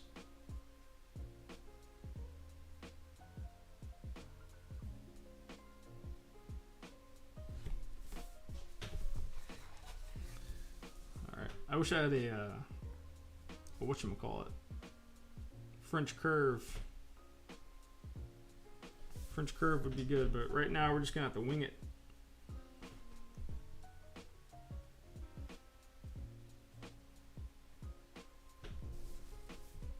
But yeah, I don't know, Andrew, try it out. It's pretty fun. Like if you can I didn't even ask. Do you make I think you make comics, right? Your name sounds really familiar. Andrew Foley. Yes, it's very hard to draw. It's hard to draw like interesting inanimate objects in comic form because everything is so tiny. You know what I mean? Like that's what makes like honestly. Okay, so a lot of people like shout out to the king. He's not gonna like that I called him that. But Daniel Warren Johnson is the man because he can draw.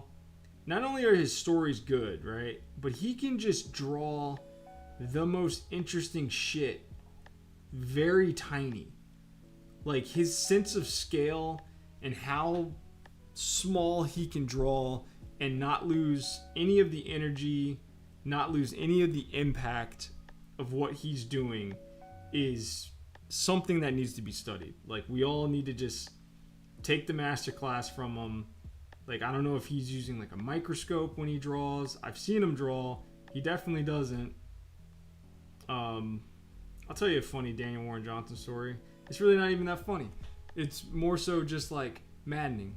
One night we were out just hanging out doing like a little drink and draw, and he's working on covers. Like, you know, he's got like a bunch of sketch covers he's got to turn in, and I literally watched him do 4 covers in about 30 minutes, and every single one of them were beast. It was insane. Mind you, we're having conversations, we're talking, we're not getting drunk, you know what I mean? Like nobody's like trashed or anything, but like we're drinking. And this man just whipped out 4 back-to-back covers, like sketch covers that like would have taken me God knows how long. It was maddening to just sit there and be like, I'm literally drinking wine and just trying not to overreact to like what I'm seeing. It's the craziest shit I've ever seen. Him and my friend Kelly Phillips are 2 people that have just like scare me when they're drawing because how fucking good they are. I did a 24-hour comic thing with Kelly Phillips one time, and she was the only person to get things done, and the only other person that came close to her, the comic that they made in 24 hours looked like shit, and hers was print ready, fully lettered, she did like grayscale markers or some shit. It was madness. It was chaos, bro. It was chaos. It's fucking crazy. It was crazy to see. I sat there with my jaw on the floor, just like, oh my god. But yeah, that was like one of the craziest. That was like one of the crazy 2 of the craziest things I've ever seen. Was like D-Dubs did he did like a Scarlet Spider sketch cover. Some crazy ass perspective because, you know, it's what he does. And he just did it like literally within 2 seconds. Like was talking to me while painting, using like Posca markers on this thing that he was doing. It was crazy, yo. I was like, this motherfucker is next level. Which is something I already knew, but it's just, you know, like a nice little reminder. It's just like, wow. One day, you know, I can hopefully be that good at making comics.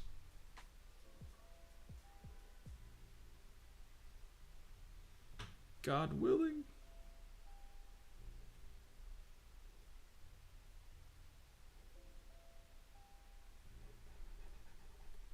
All right. Yeah, not bad. was like, all right, dude, kind of, come on now. It's sequential, but it's one image per page, which doesn't feel proper to call comics to me. I write them and draw stuff that's kind of off to the side of them. You probably know my name from the Vast Vision Discord. I posted a bunch of black and white kind of... Oh, dude, yo, that's you. Yeah, those are great, man. I was wondering who was doing those. Those look really cool. You're doing those in Procreate, right?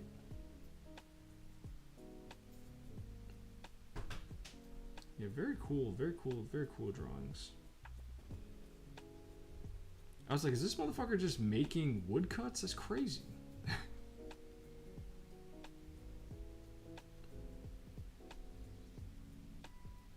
I'm guessing you have like woodcutting experience. That shit is hard.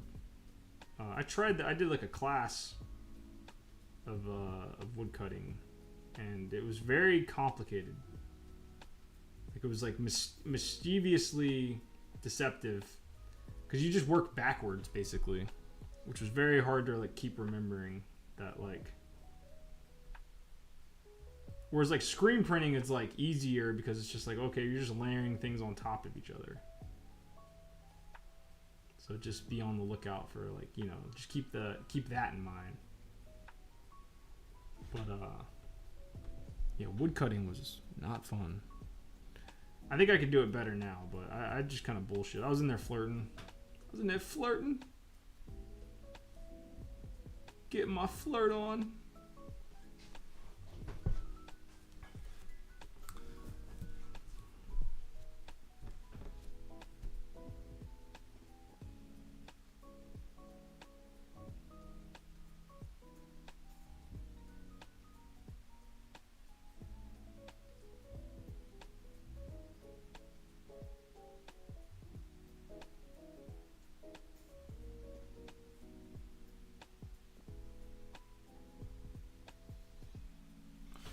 Sick.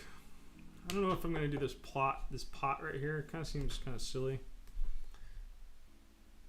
So let's just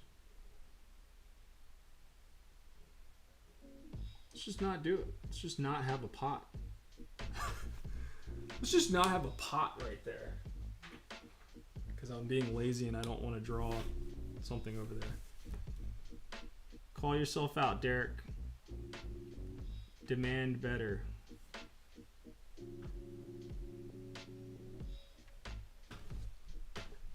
And thanks for the kind words. Then I slipped my gouge. It slipped and gouged my hand. Oof. Yeah, that's the knives are really sharp. That was like the thing that our the woodcutting teacher was like, hey, I like to keep it fun in here. You know, I like a good time. You know, I like laughing. I like enjoying stuff, but like when the knives come out, everybody needs to stop fucking around. Like, because these shits are sharp. And she was not kidding. She showed us like her hand was all mangled from 30 years of woodcutting. She's like missing like the top of like every finger.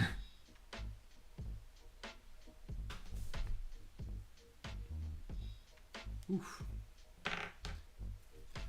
Alright.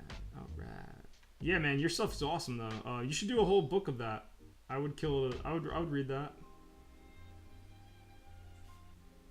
I would definitely read that.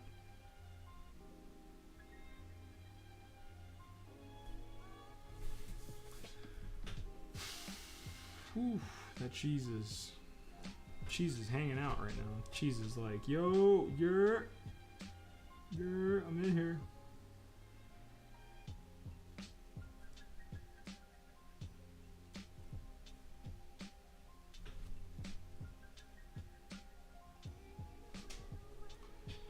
I had like I think I just had to eat cheese like very slowly. Because I don't want to give it up. I mean, it's like kind of one of like the only sources of protein that I like intake.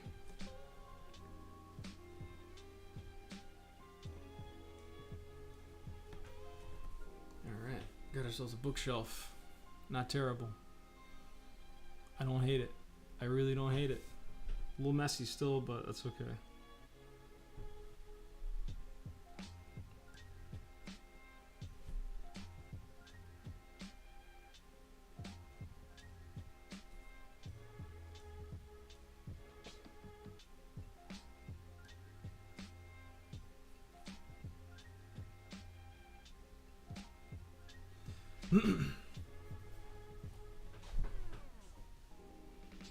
Yeah, the Vast Visions Discord rules. My Discord died, so it's been nice to have like another place to kind of hang out in. And everybody over there is really nice, which is really awesome. Because I've been in some Discords where it's just like, yo, what? This is insane. What is happening here? I joined Coterie Inc.'s Discord, and it was like the worst Discord. It was insane. Like, he must have just abandoned that Discord because like there was no moderation going on there, and people were so fucking mean to each other in there. It was crazy. But like, you'd watch, I don't know if you guys have ever seen Coterie Inc.'s like videos. He's a really nice guy. I don't know, he seems like a very like, you know, cool dude, like a nice guy. Like, he literally like teaches, so it's like, all right. And I couldn't stay in there. I never posted anything because I was like, well, these guys are gonna tear my ass to pieces. Like, it was like everybody was in there that was just like a shit poster. It was crazy. So I don't know. I just saw, and I never saw him posting in there either. So I think he just like probably saw that, maybe tried to get a handle on that, and then people are like, no, fuck you, this is our Discord now. And I think he just like abandoned ship.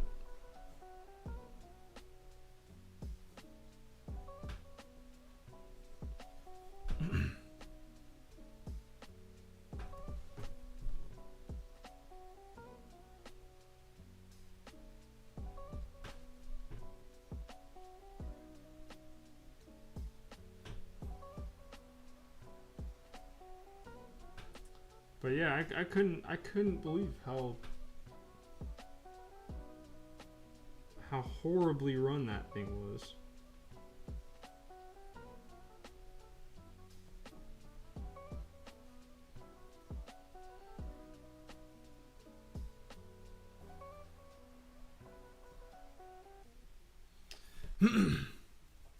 Never seen his stuff. Oh man, check out Coterie Inc. Yeah, his stuff rules.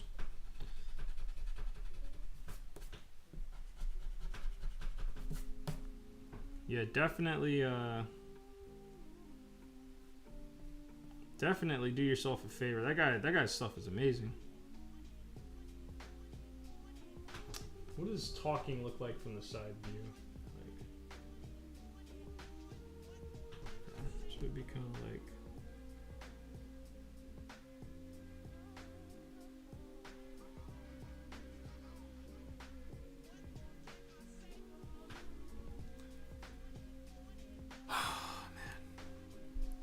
time we got. Oh my god, it's only 2 hours. Hell yeah, we're kind of zooming right now. I like it. Going nice and fast. All right.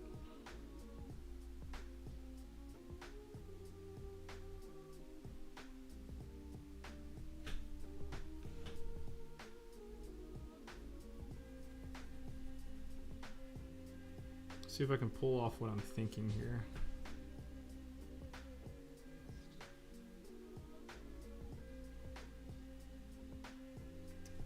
Let's see.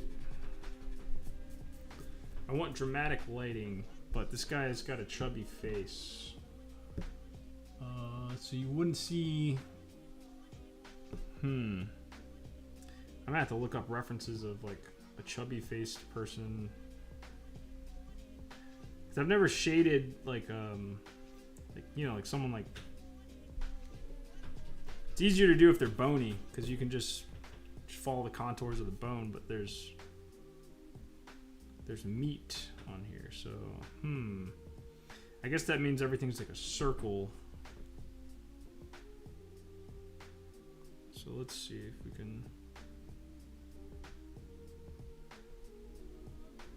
see what we can do. Do the classic top-down view.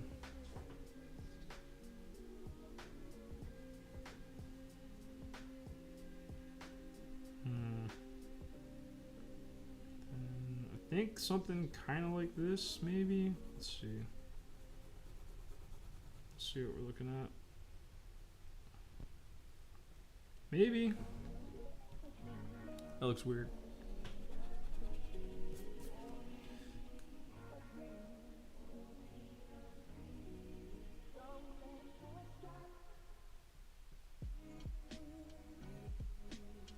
Something kind of like this. Is that better? Maybe. Okay.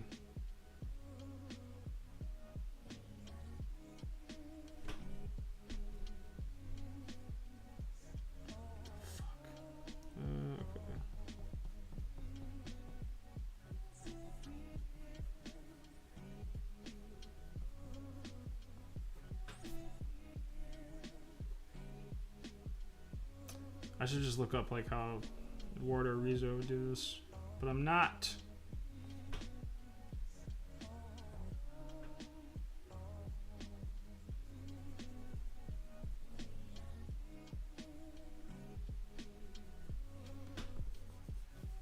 Something like this is kind of what I'm thinking. What is on my fucking ear? What is this? What's going on? What is happening? Feels like there's something crawling on my skin. These wounds, they will.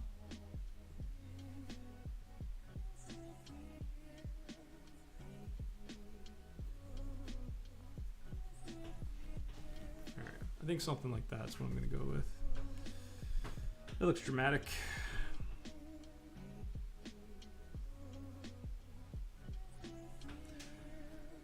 Okay, I need some more microphones. Microphone check 1, 2. What is this? Rest in peace.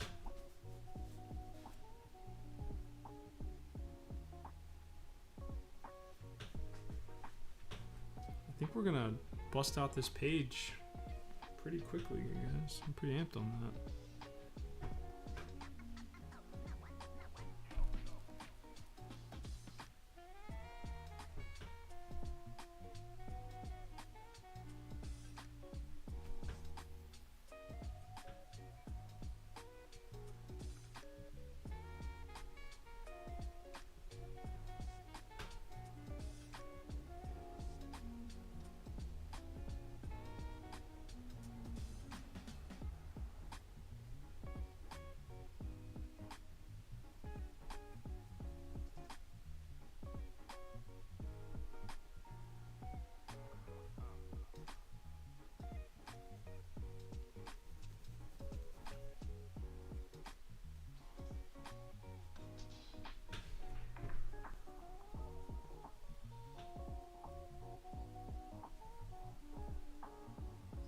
Shit.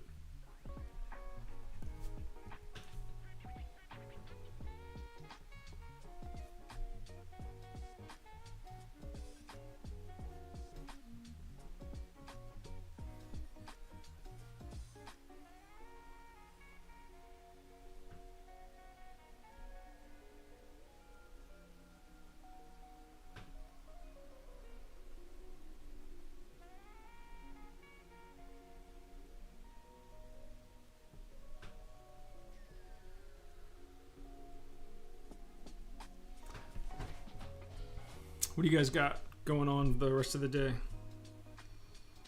Besides hanging out with my ass.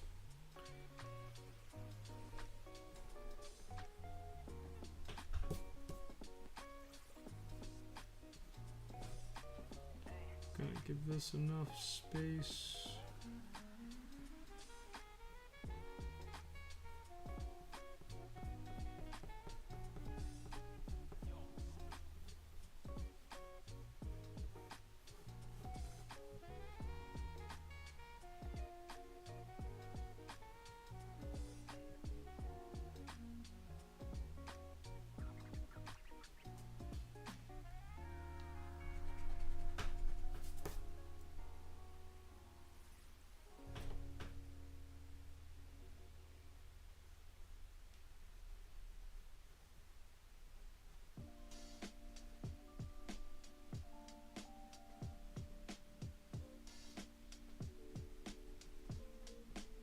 Oh my god, that's what I've been meaning to talk about this entire stream.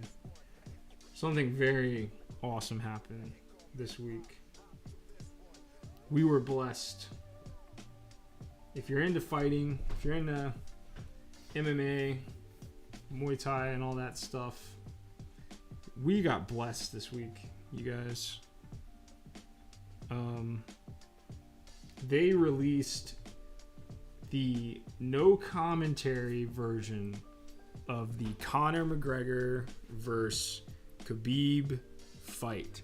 And holy shit, it was the craziest thing to watch. It was brutal. It was like uncomfortable. Like somebody at UFC, I think they're mad at Conor right now because he bailed on 30. He was supposed to do 305. He was supposed to do he's supposed to come back and fight Chandler. And he was, I don't blame Conor McGregor for being like ducking fighting. It's like the guy is a cajillionaire now. Like fighting at this point only fucks up the rest of his life of not actually being able to enjoy his, like, the fruits of all his labor. You know what I mean? Like, it's like the guy, say what you want about the guy, but at one point in time, he was the pound for pound, like, best fighter on the planet. He was fucking people up.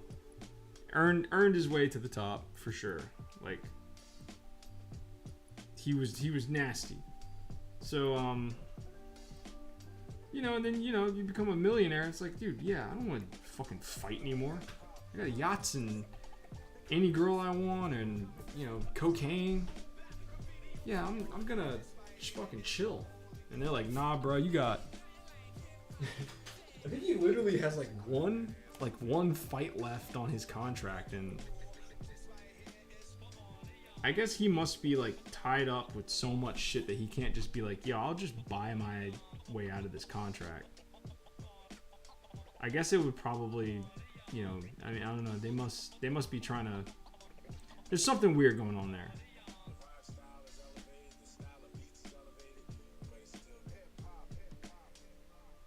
Because the same thing with John Jones, too. It's like, what the fuck is he fighting for? Or he clearly doesn't want to fight. Because he keeps getting in all these, crazy... He just got arrested for assaulting two... what are the drug people called? I forget what they're called.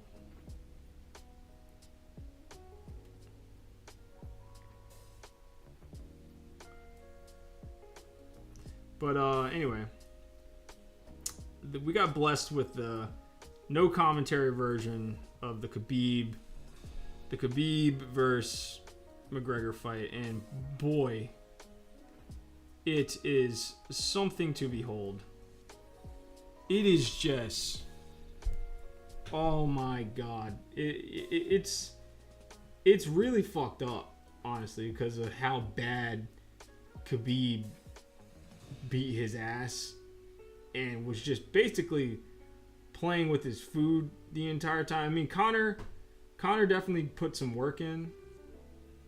I think if Khabib really wanted to sit there and just trade shots, which was kind of happening, and that was the times where Khabib was kind of losing a little bit, was when he would, because Khabib wanted to knock him out. Khabib either wanted to knock him out or put him to sleep, which is why he ended up choking him, and then that's why he went nuts, because Conor tapped. And he was like, nah, dude, I thought you were gonna go to sleep. I thought you weren't gonna tap, and he went fucking ballistic. But drawing for a few more hours, sushi with friends, and hopefully air conditioning for dinner. Ooh, nice. Hell yeah. But just, I mean, it literally goes to show you, man, if you're gonna shit talk, that's why,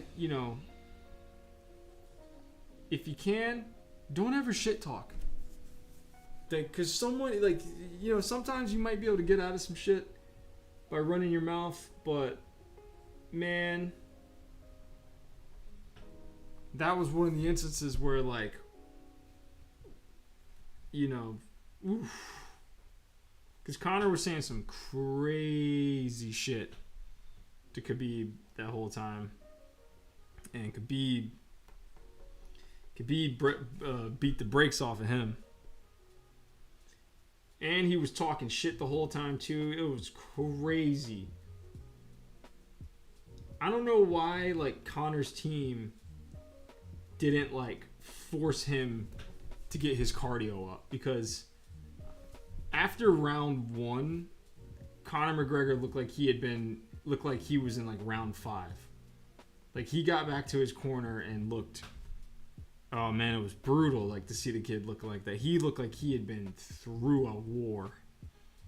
But he got some nice shots off on Khabib. He caught Khabib a couple times with some really good, well-placed hands, but you could just see who had the better cardio, and literally Khabib was just playing with his food. Like Khabib could have ended that. I hate to say it. Khabib could have ended that at any point in time, and then he let it go to when he was finally just kind of fed up, because I guess Conor kind of really wasn't putting up much of a fight in round 3. Oof. But still goes to show you though, Conor still had some like pretty good moments, man. Like he took a nasty, he got knocked down by like a weird, like I think Khabib just like overhand, did like a weird crazy like overhand and knocked Conor like knocked him like way, it was like a bad knockdown, but he recovered so quickly and then got out of a takedown attempt. It was beautiful to watch. But and then the entire time, like it was literally like it was basically like a Drake moment, like, you know, Drake versus Kendrick moment. Everybody was tired of Conor, you know, talking shit, getting away with it. This is also at the time, I think Conor was kind of, what did he end up doing? I think this was either before or after he did the bus incident, where he was just, you know, going nuts, and unfortunately had to be humbled by the eagle. Oh my god, dude. It's like I'm doing like a pretty bad job of explaining how like the brutality of this fight, but oh man, there's just moments where Khabib isn't even like remotely tired the entire fight, which is already scary. And like every time they'd go back to the corner, like Khabib is standing, you know, totally fine. There's a point where Islam is literally just like talking in his ear. Islam's like, yo, he look at him. He's tired. Look at how tired he is. And then Khabib looks over and Khabib's like looks at how like tired Conor is, and he's like, what's up, you fucking bitch? Like Khabib is talking mad shit the whole time. Oh, it was beautiful. But you could just see it on Conor's face, like round 2, he's like, holy shit, I'm gonna have to go 5 rounds with this guy, and I don't think I have it in me. And it was mostly because of the wrestling. Like, I don't know why. You know, I mean, I'm not a professional fighter, so it's like I can't sit up here, and I don't want to be one of those people that's like, well, if he had just did this, and this. But it was just, the one thing that just kind of comes to mind is just like, why didn't his camp just make him just like deal with wrestling like the whole time? Because Conor has hands. Conor has like probably what, like the best cross. Wasn't that how he was fucking people up? Was that cross or was it a jab? Because he's southpaw. I forget which one that he was doing that was fucking knocking people out.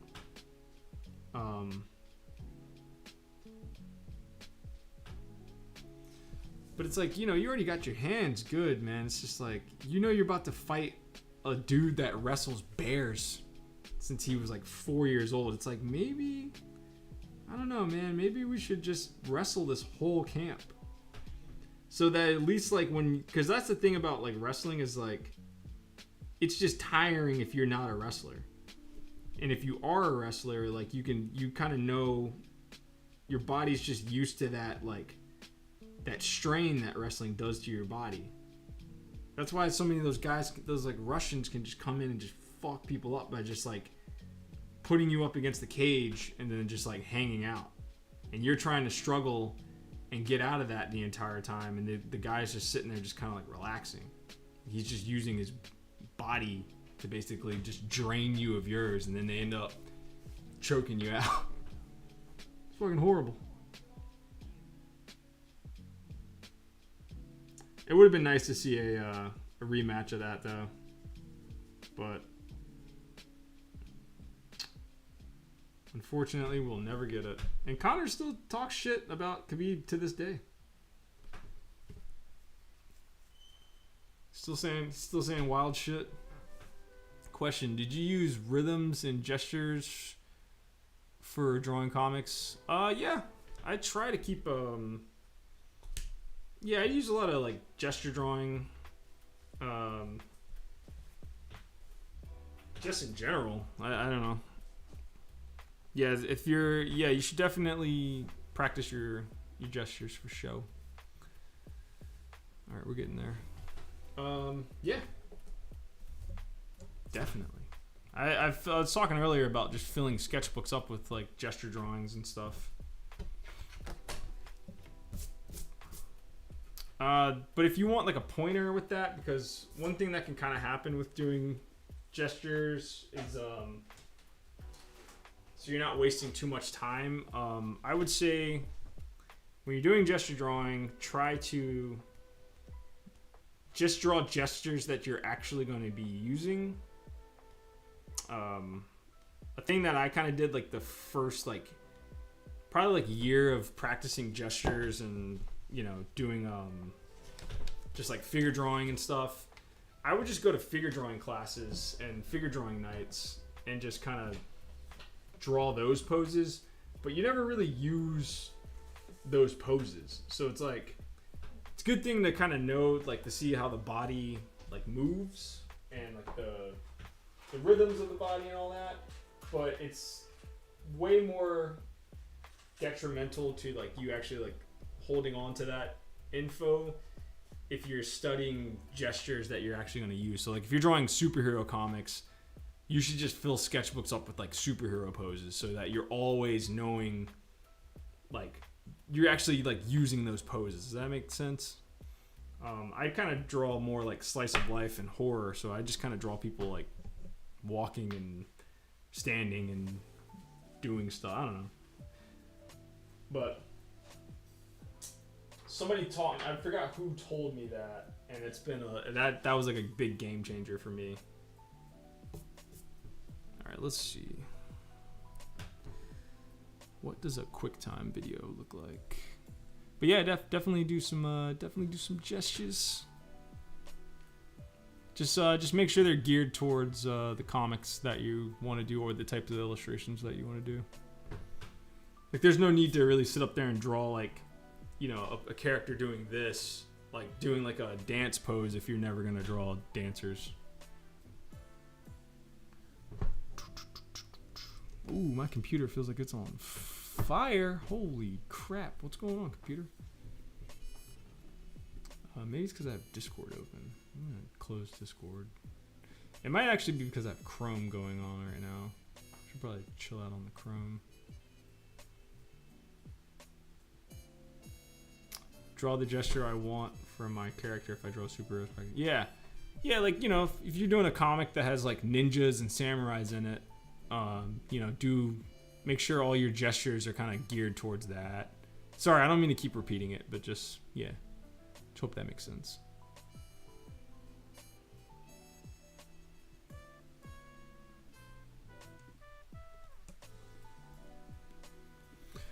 Okie doke. Alright, so let's do this. This is the scene that I kind of just want to cheat and just copy and paste from book 1. But I'm going to try not to do that. I'm going to try to give it the old honest Abe.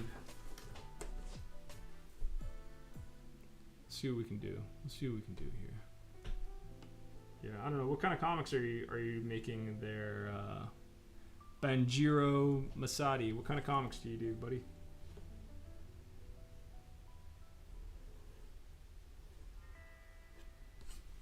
All right. Let's see if we can do this.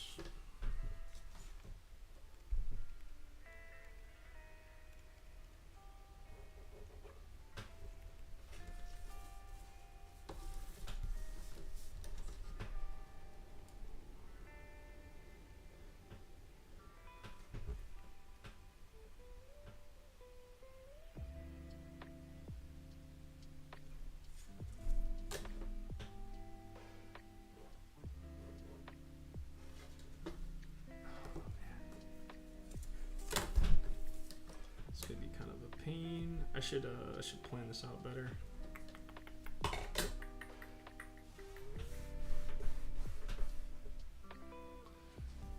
I'm so close to being done with this page. Yo, I have like too much shit open right now. This is crazy, man. Alright, so first things first, gotta round these corners.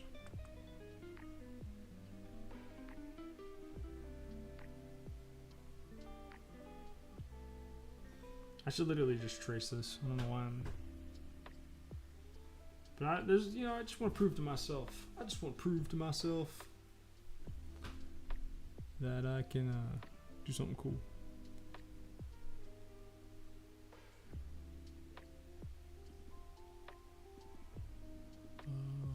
Okay. Whatever.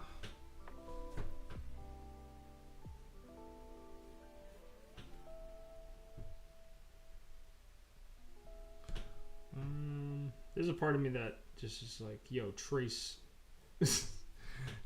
these from like previous panels, but I don't want to do it. But it's getting close. It's getting close. Come on, Derek, don't do it. Don't be a fucking cheater. I did it the other day while I was like storyboarding. I literally just took a picture of my phone with Google Maps open because the character was like looking at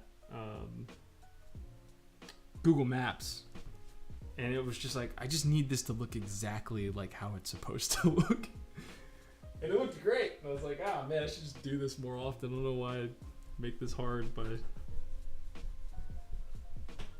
hilarious. Still crazy after all these years. All right.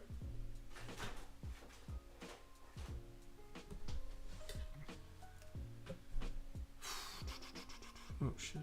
Oh, that's not it. Dude, I'm getting hungry. I think I'm getting hungry, or what are we feeling right now? What do I feel? I'm either hungry.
Shit. Nope.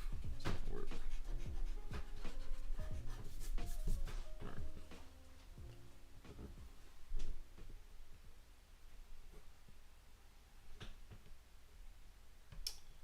let's come back to this panel because it's just a big debate.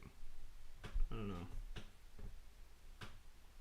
Either I feel like I'm gonna fuck these up by not drawing them exactly. I think these just need to be moments, like kind of pasted in. So let's not waste any time. Don't judge me. All right. Let's move on. Yeah, it's just gonna make more sense to just paste in the actual panels.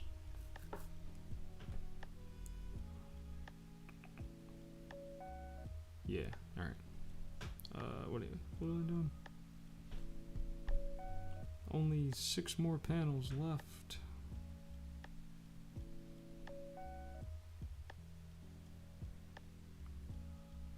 Then it's time to eat. What should I eat, you guys?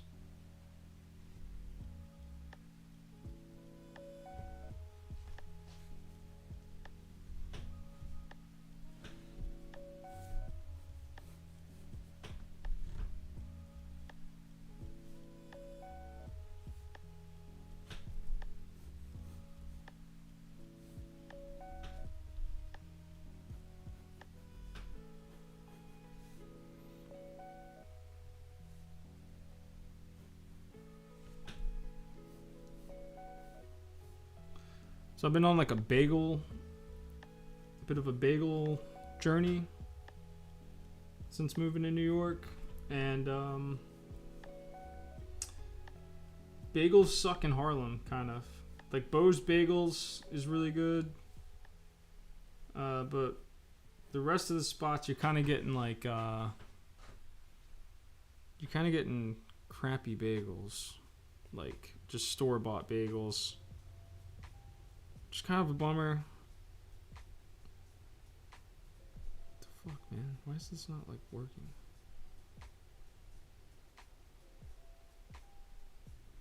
Oh.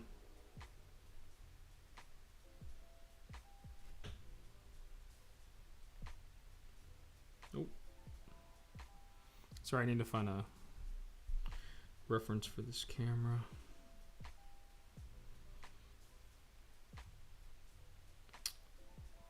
Yeah, Bo's Bagels though is like probably like the best bagel I've had since moving to Harlem.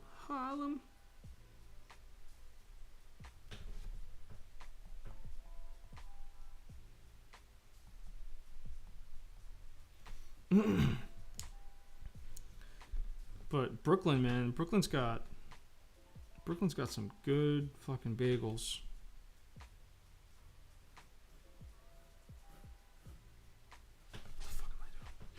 Yeah, Brooklyn's got. I was hanging out with like an old acquaintance that I grew up with, and she was like, "Why the fuck did you guys move to, or why the heck did you guys move to Harlem? And you're an artist?" And I was like, "I don't know. It's just where like my girl works in the Bronx. It's like really quick to get to the Bronx from Harlem." Be like a 2-hour train ride for her to go to work every day. But we've gone to Brooklyn a few times, and hate to say it, but I was like, dude, did we make the wrong choice? I was like, dude, did we royally screw up? I don't know. Brooklyn just kind of, I mean, obviously it would get old just constantly being around like young, cool, hip people. But gotta say, man, it's a different vibe out there. It is cool. It's definitely cool out there. But we've gone to this one place out there a couple times called Bagel. Man, what was it called? Bagel Plus, Bagel something. I know you guys are like, well, that's not gonna help. Bagel. Crap, I forget what it's called. Bagel something. But that place had like the best bagel I've had so far. Because everywhere else, like, I'm a big fan of BLT bagels, right? Like BLT on a bagel. right? And a lot of places like will do it, but they do this weird thing where they like chop up the bacon. Like they make it like they basically give you like bagel like bacon bits on a bagel. It's just really strange. I'm like, what the fuck, man? Like, why are you guys doing this? This is so weird. Don't do this. But bagel, I think it's called Bagel Plus. I want to say it's something like as simple as that. Like it's just bagel. I think it's literally just Bagel Plus.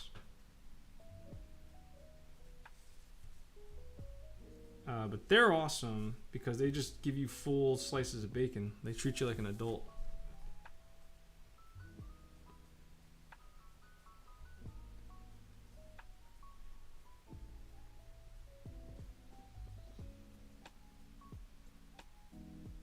But yeah, I've been to multiple places in Harlem where they just like chop up the bacon. So like, I'm like, why are you guys doing? There's already like a hole in the middle of this thing. Like, I don't understand. What are we doing? Maybe it's just easier to cook on the grill that way or something. But yeah, it's very, very annoying. I'm like, yo, I'm not a kid. I want the full bacon. I want the full bacon.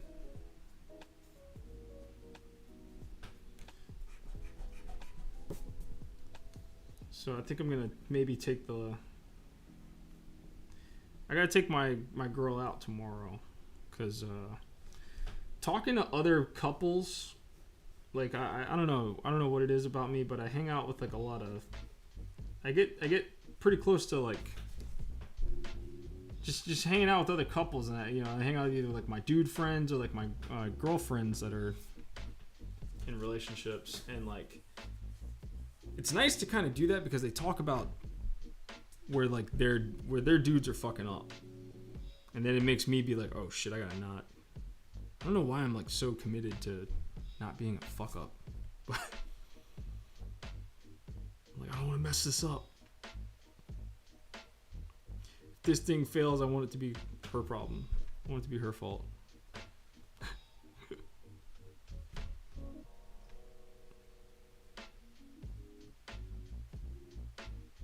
But last night, homegirl I was hanging out with was like, yeah, like, she was saying some stuff. I'm not gonna get into it because it's a little personal, but she was just saying there's things that like he doesn't plan, and I was like, I don't plan. I hate planning. It was like really messing with her. I was like, man, girls really like when you plan things. Girls hate when you don't plan stuff. As like a dude, like I just kind of leave it up to my girl. I'm like, I don't know.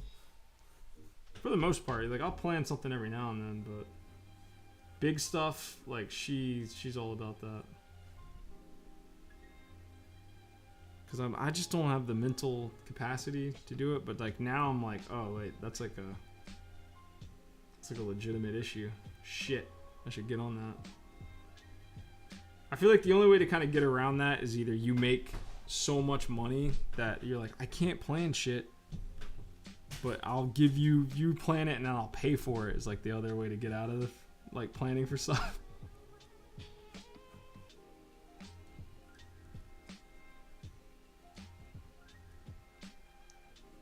I'm gonna have to like morph this camera a little bit because I need it to kind of fill the space. So I either need to try to go make more money than a doctor makes so that I can get out of planning things, which I don't know if that's going to happen. Or I just have to just be like, babe, we got to plan things. She would probably like, she'd either like that or she would hate it. She'd be like, I don't know. My girl's kind of hard to read.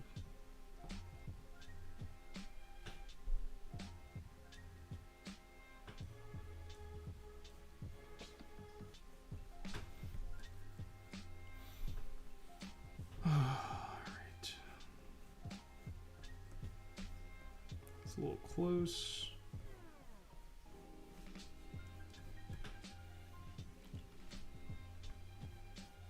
What does someone look like behind the camera?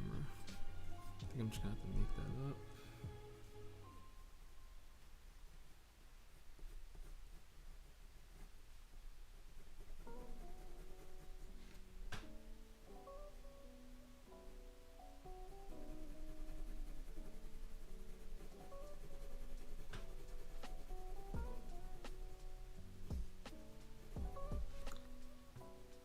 I wanted to use like a lot of black on this page for some odd reason. So I'm going to do that. Hopefully these are pretty strong silhouettes. Just kind of winging it. Excuse me. Ooh, Jesus Christ.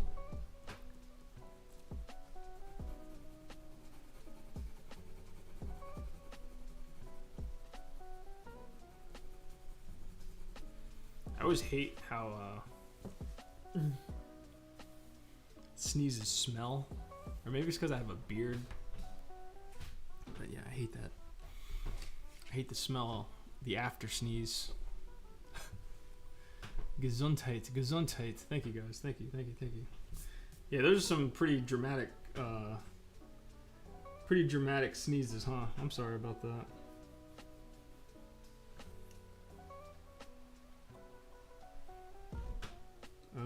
Alright, so there's a part of me, I'm coming back to this panel that I said I was going to just edit, but there's a part of me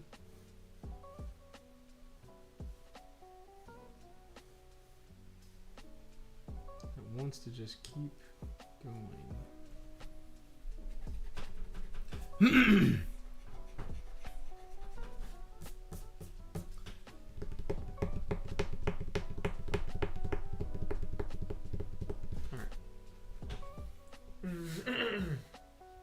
Oh man. Alright.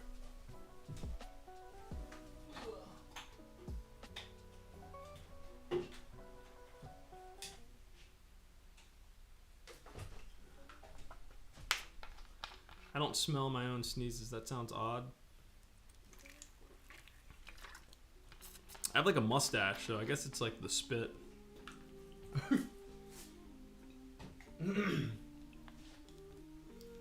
You've never like smelled the air after you've sneezed?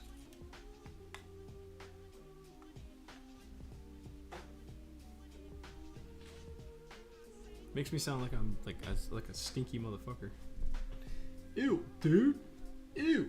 You stink. Alright. I don't smell my own sneezes. That sounds odd. Alright, delusional hobo. Jeez, you're gonna be mean about it.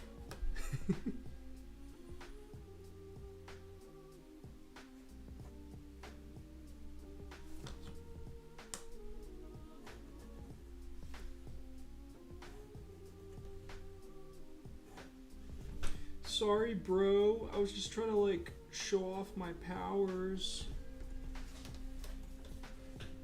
That's one of my favorite things from Rick and Morty.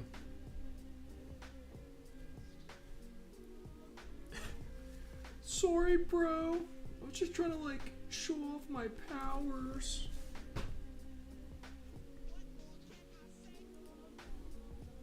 I've been thinking about going back and restarting Rick and Morty.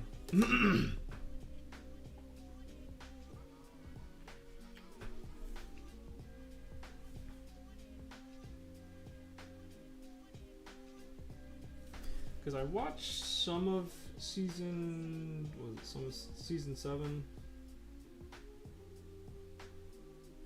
and I liked what I saw. I didn't like hate it. I hated when they changed the voices of the other show that Justin Roiland was on. I can't watch it now. It's like it's an unwatchable show now. What the hell is that show called? Like Strange. Oh man. The one with the aliens. I forget what that show is called, but I can't watch that show anymore. It's like, it's so weird without Justin Roiland's voice, and they got some dude that just sounds like Frasier to do the voice. Something tells me that guy wanted out of that job. I think he wanted to get fired from that job. Mug shots real quick.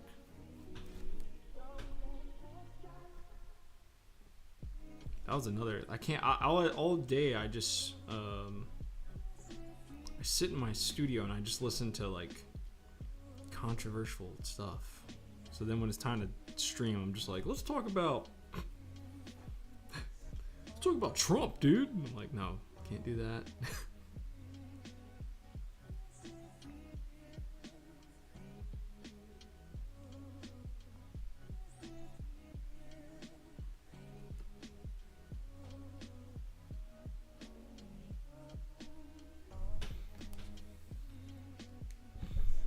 Let's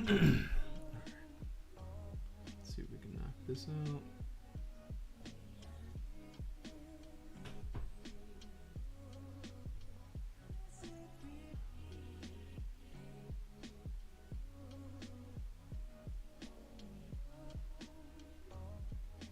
I was listening to a podcast though about, I'm pretty sure it's about Justin Roiland.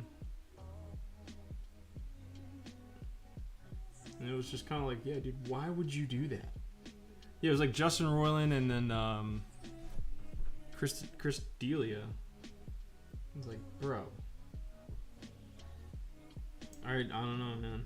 Shit was just weird. It's like, why would you work so hard to throw it away? It's like, it must suck to be successful or something. I don't know. Maybe it... Because what's the theory? It's like those people are either fucked up, and then when you become successful, you know, your success just enables you to just really become a huge fuck up, or the success turns you into a fuck up.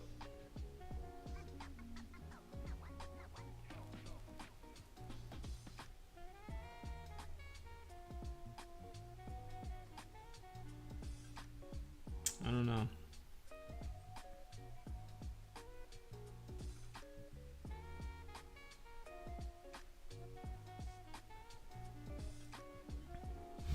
Excuse me.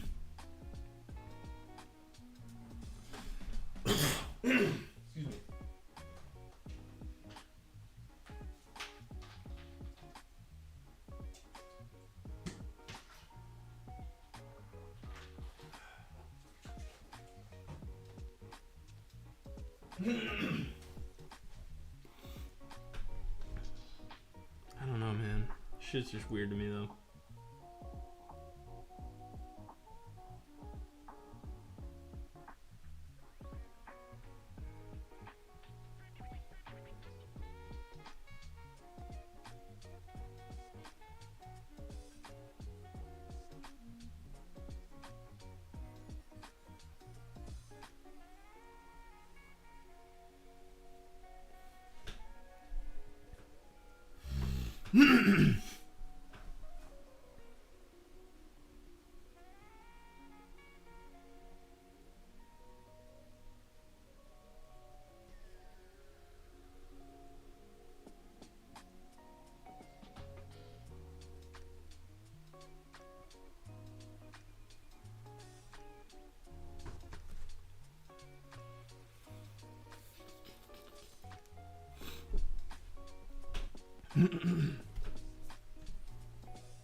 I forgot where my character. Hold up.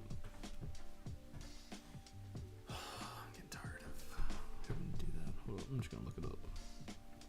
Let's go to Nosebleed at artblog.com. That's where you can read this comic. If you're taking a look at this comic and you're like, I don't know, looks pretty cool, I might be into that. Well, do yourself a favor.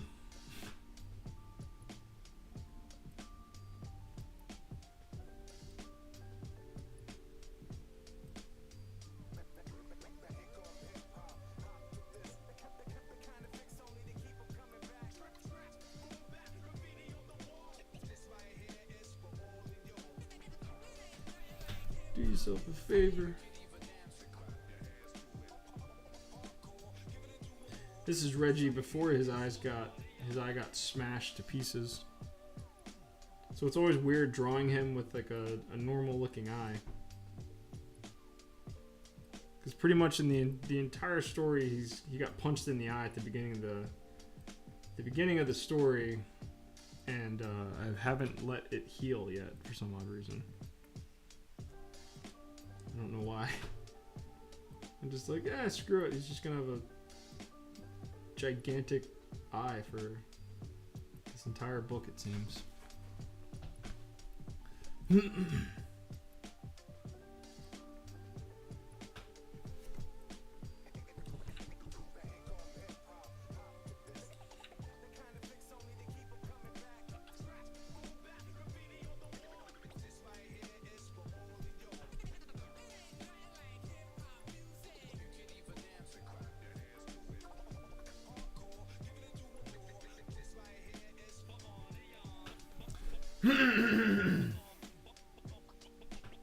Oh my god.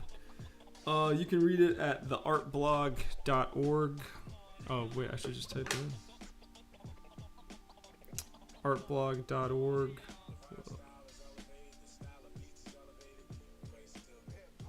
Okay.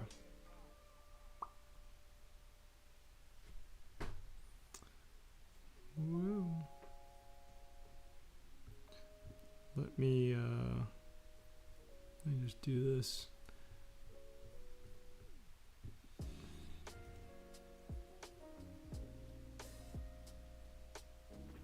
Let me know if you guys got that. There you go. That's where you can read Nosebleed, or you can just buy. You can buy book 1 through my Etsy. I'm so close to being done with book 2. It's very exciting.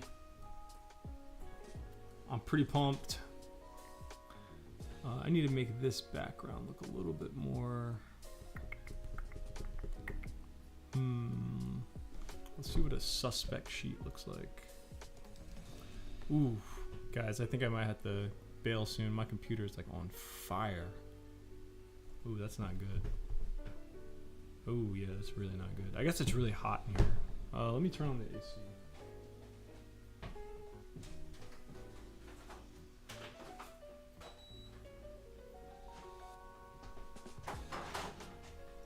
Hopefully that helps. Yeah, my computer's never been this hot before. Okay, I'm gonna work for about 10 more minutes, and then I think we gotta bail. Because I don't have a MacBook Air, or I don't have a MacBook Pro, I just have a MacBook Air.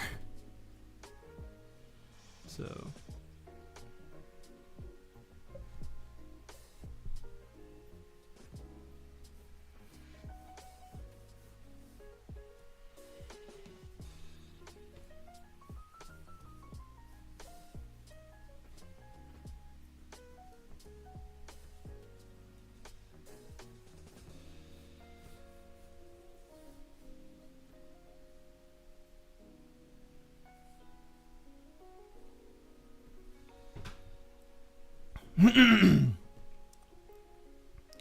Also, my throat's starting to do some weird shit, so I'm like coughing on this. Sorry, guys. Cool, thanks. I'd buy a copy, but postal's costs from the US to Canada. Oh, dude. Yeah, don't worry about that. I'll send you a PDF. On fire up in here, it's burning hot. We on fire. What's that from? It sounds really familiar. Oh, I'm thinking of The Thing. when they kill Norris, and they're like, "We're on fire, McCready." He's like, "Wait, just wait a minute, just wait. We're on fire, McCready."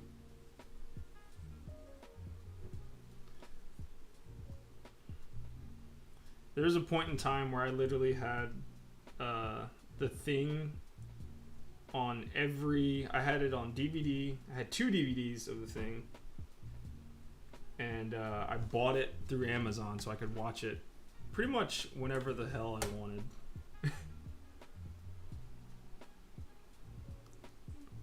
But something happened with Amazon Prime now. They're like not honoring. I bought it. Like I've had it for years, and then I tried to watch it the other day, and they're like, I was like, what the fuck? Why can't I? It kept saying like weird playback, and I was like, dude, do I have to rebuy Lloyd Banks on Fire?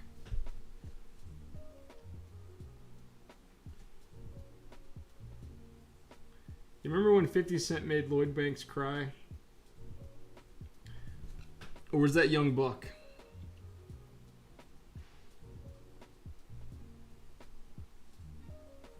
$50 Cent's a fucking monster, dude. He like made this dude cry. Or I think Young Buck called him crying. And then they got into a beef. And then 50 Cent like posted like the audio of him on the phone with Young Buck as he was crying. I'm like, damn, dude, that's some diabolical shit right there.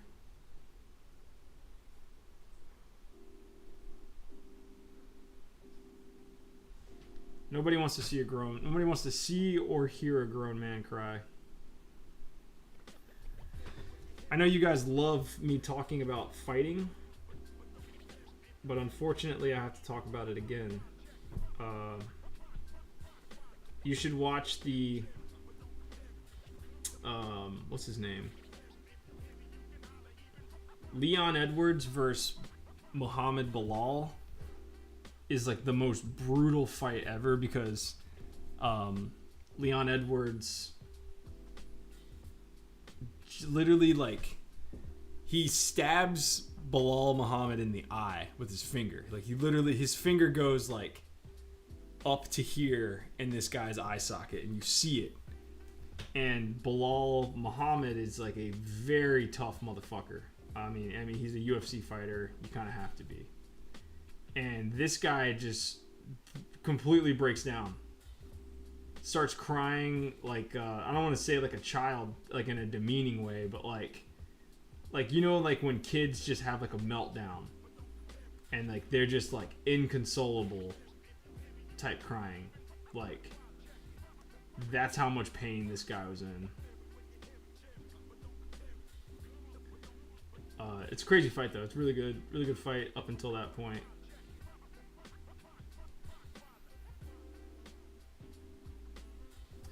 But I think about that often because that happened to me. Eye shit is no joke, dude. That shit sucks. Getting your eye poked. Oh my god. The absolute worst.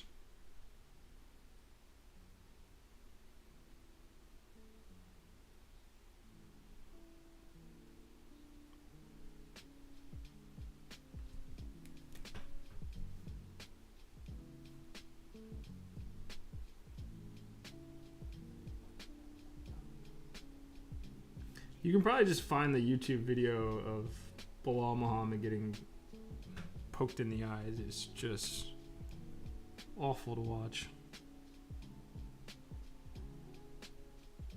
It's like it's awful to watch, and it's kind of like a little bit embarrassing because it's like, yo, cut the camera. Like this guy is literally on the ground crying. Like, you know, like maybe cut the cameras. Maybe go to some commentary until we can figure this out. Let's see. For an artist, that would be fucking terrifying, I think. Yeah, that's why I stopped doing Muay Thai for so long. Because I had like back-to-back cornea scratches, and I was like, well, fuck this.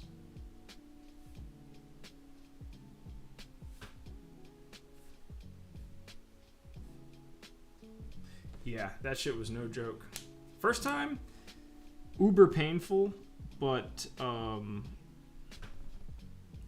first time I got an eye scratch, like a cornea scratch, it was like super fucking painful. But the healing process wasn't that bad, and for some odd reason, what ended up happening with that? It healed really quickly, and it was fine. Like I only had to kind of keep my eye covered up for like I think like 2, maybe 3 days. The second time it happened, my eye got infected. Like my cornea got infected, and that was scary because I couldn't see out of my eye. Couldn't see out of my eye, and I had to do these like crazy antibiotic drops. And it was very scary. They were like, this infection is very deep in your eye, and we have to treat this now because this could go to your brain and kill you. And I was like, what the fuck? I was like, okay, well, yeah, let's do it. And then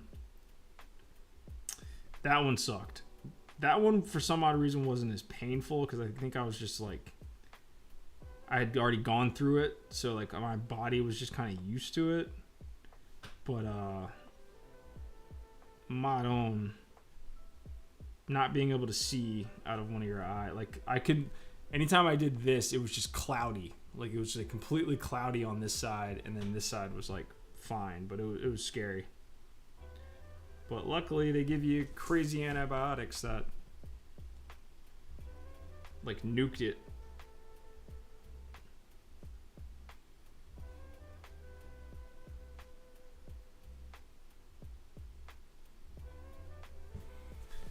Yeah, that shit was no joke. After that, I was like, well, I think I'm done. After that, I stopped sparring. And then I stopped sparring for a little bit. And then I got goggles. Because I was like, well, this is probably going to keep happening. So, and I want to keep training. I just won't spar. And then inevitably, like, you know, you go to practice. Sometimes the coach likes to surprise you. He's like, "Hey guys, we're gonna drill today," and you're like, "Yes, we're gonna drill. This is gonna be so fun." And then drilling always ends up turning into sparring. And so I had like the glasses on, and trying to spar with glasses on, like I had these goggles, like these sports goggles, and it just sucked. It was way worse. Because you couldn't see out of like the sides of your face, you know, and then as soon as you get punched in the face, and if you don't block it, you get hit in the goggles and your goggles spin. It was just like, all right, well, if I'm going to fight, I'm going to have to just fight without goggles. So I took the goggles off and then immediately started getting hit in the eye. And I was like, all right, nope, all right, I'm done. Because I do not want to go back to the hospital, sit in the ICU. My eye doctor, she was like, look, dude, like, I hopefully will never see you again. Like, and just only just because it's like a checkup is the only way I really want to see you again. She's like, you really, I wouldn't do this. I wouldn't, because I was kind of like, do you think I should stop sparring? Like, do you think, what do you think I should do? And she's just like, yeah, like, why are you, you know, like, do you like seeing? Like, she's like, you're not trying to become a professional fighter or anything. And like, yeah, like, what are you doing? Like, fair point.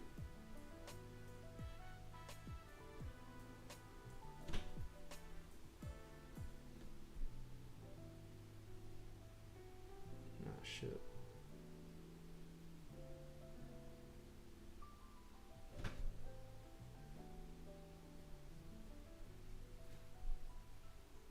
I don't know why my brain can't like let things go, because that's one of the things I just think about a lot. I felt like I gave up on Muay Thai, and I just kind of feel a little guilty. But I was just like, nah, like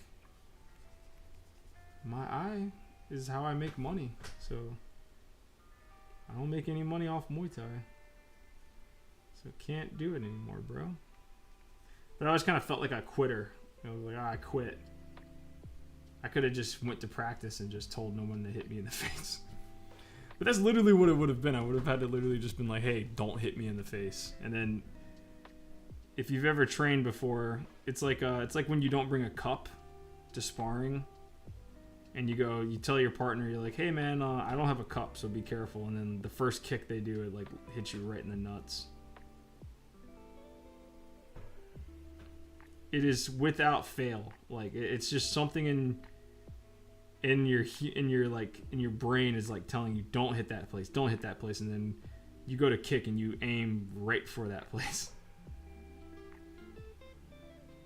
But there are dudes that would that were pretty hardcore about Muay Thai, and they would be injured, but they'd still be training, and they'd be like, hey, don't hit me in like I have a busted up rib right now that's healing. Don't hit me there. And it's like, well, dude, I'm gonna hit you there.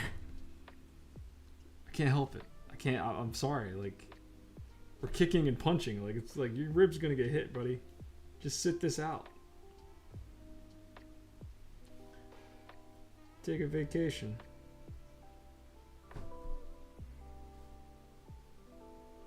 That's like the crazy thing about working out, though, is like you can't, like, your brain tells you, something in your brain tells you that if you take a day off, you're gonna lose all your cardio.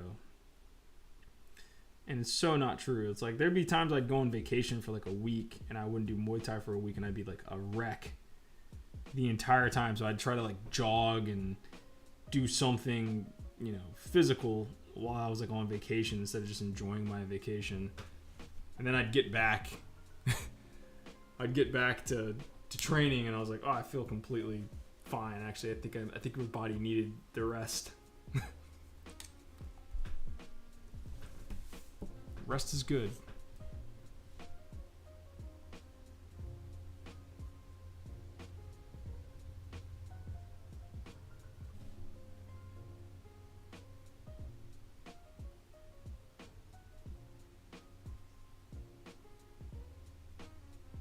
We're gonna get a little artsy here.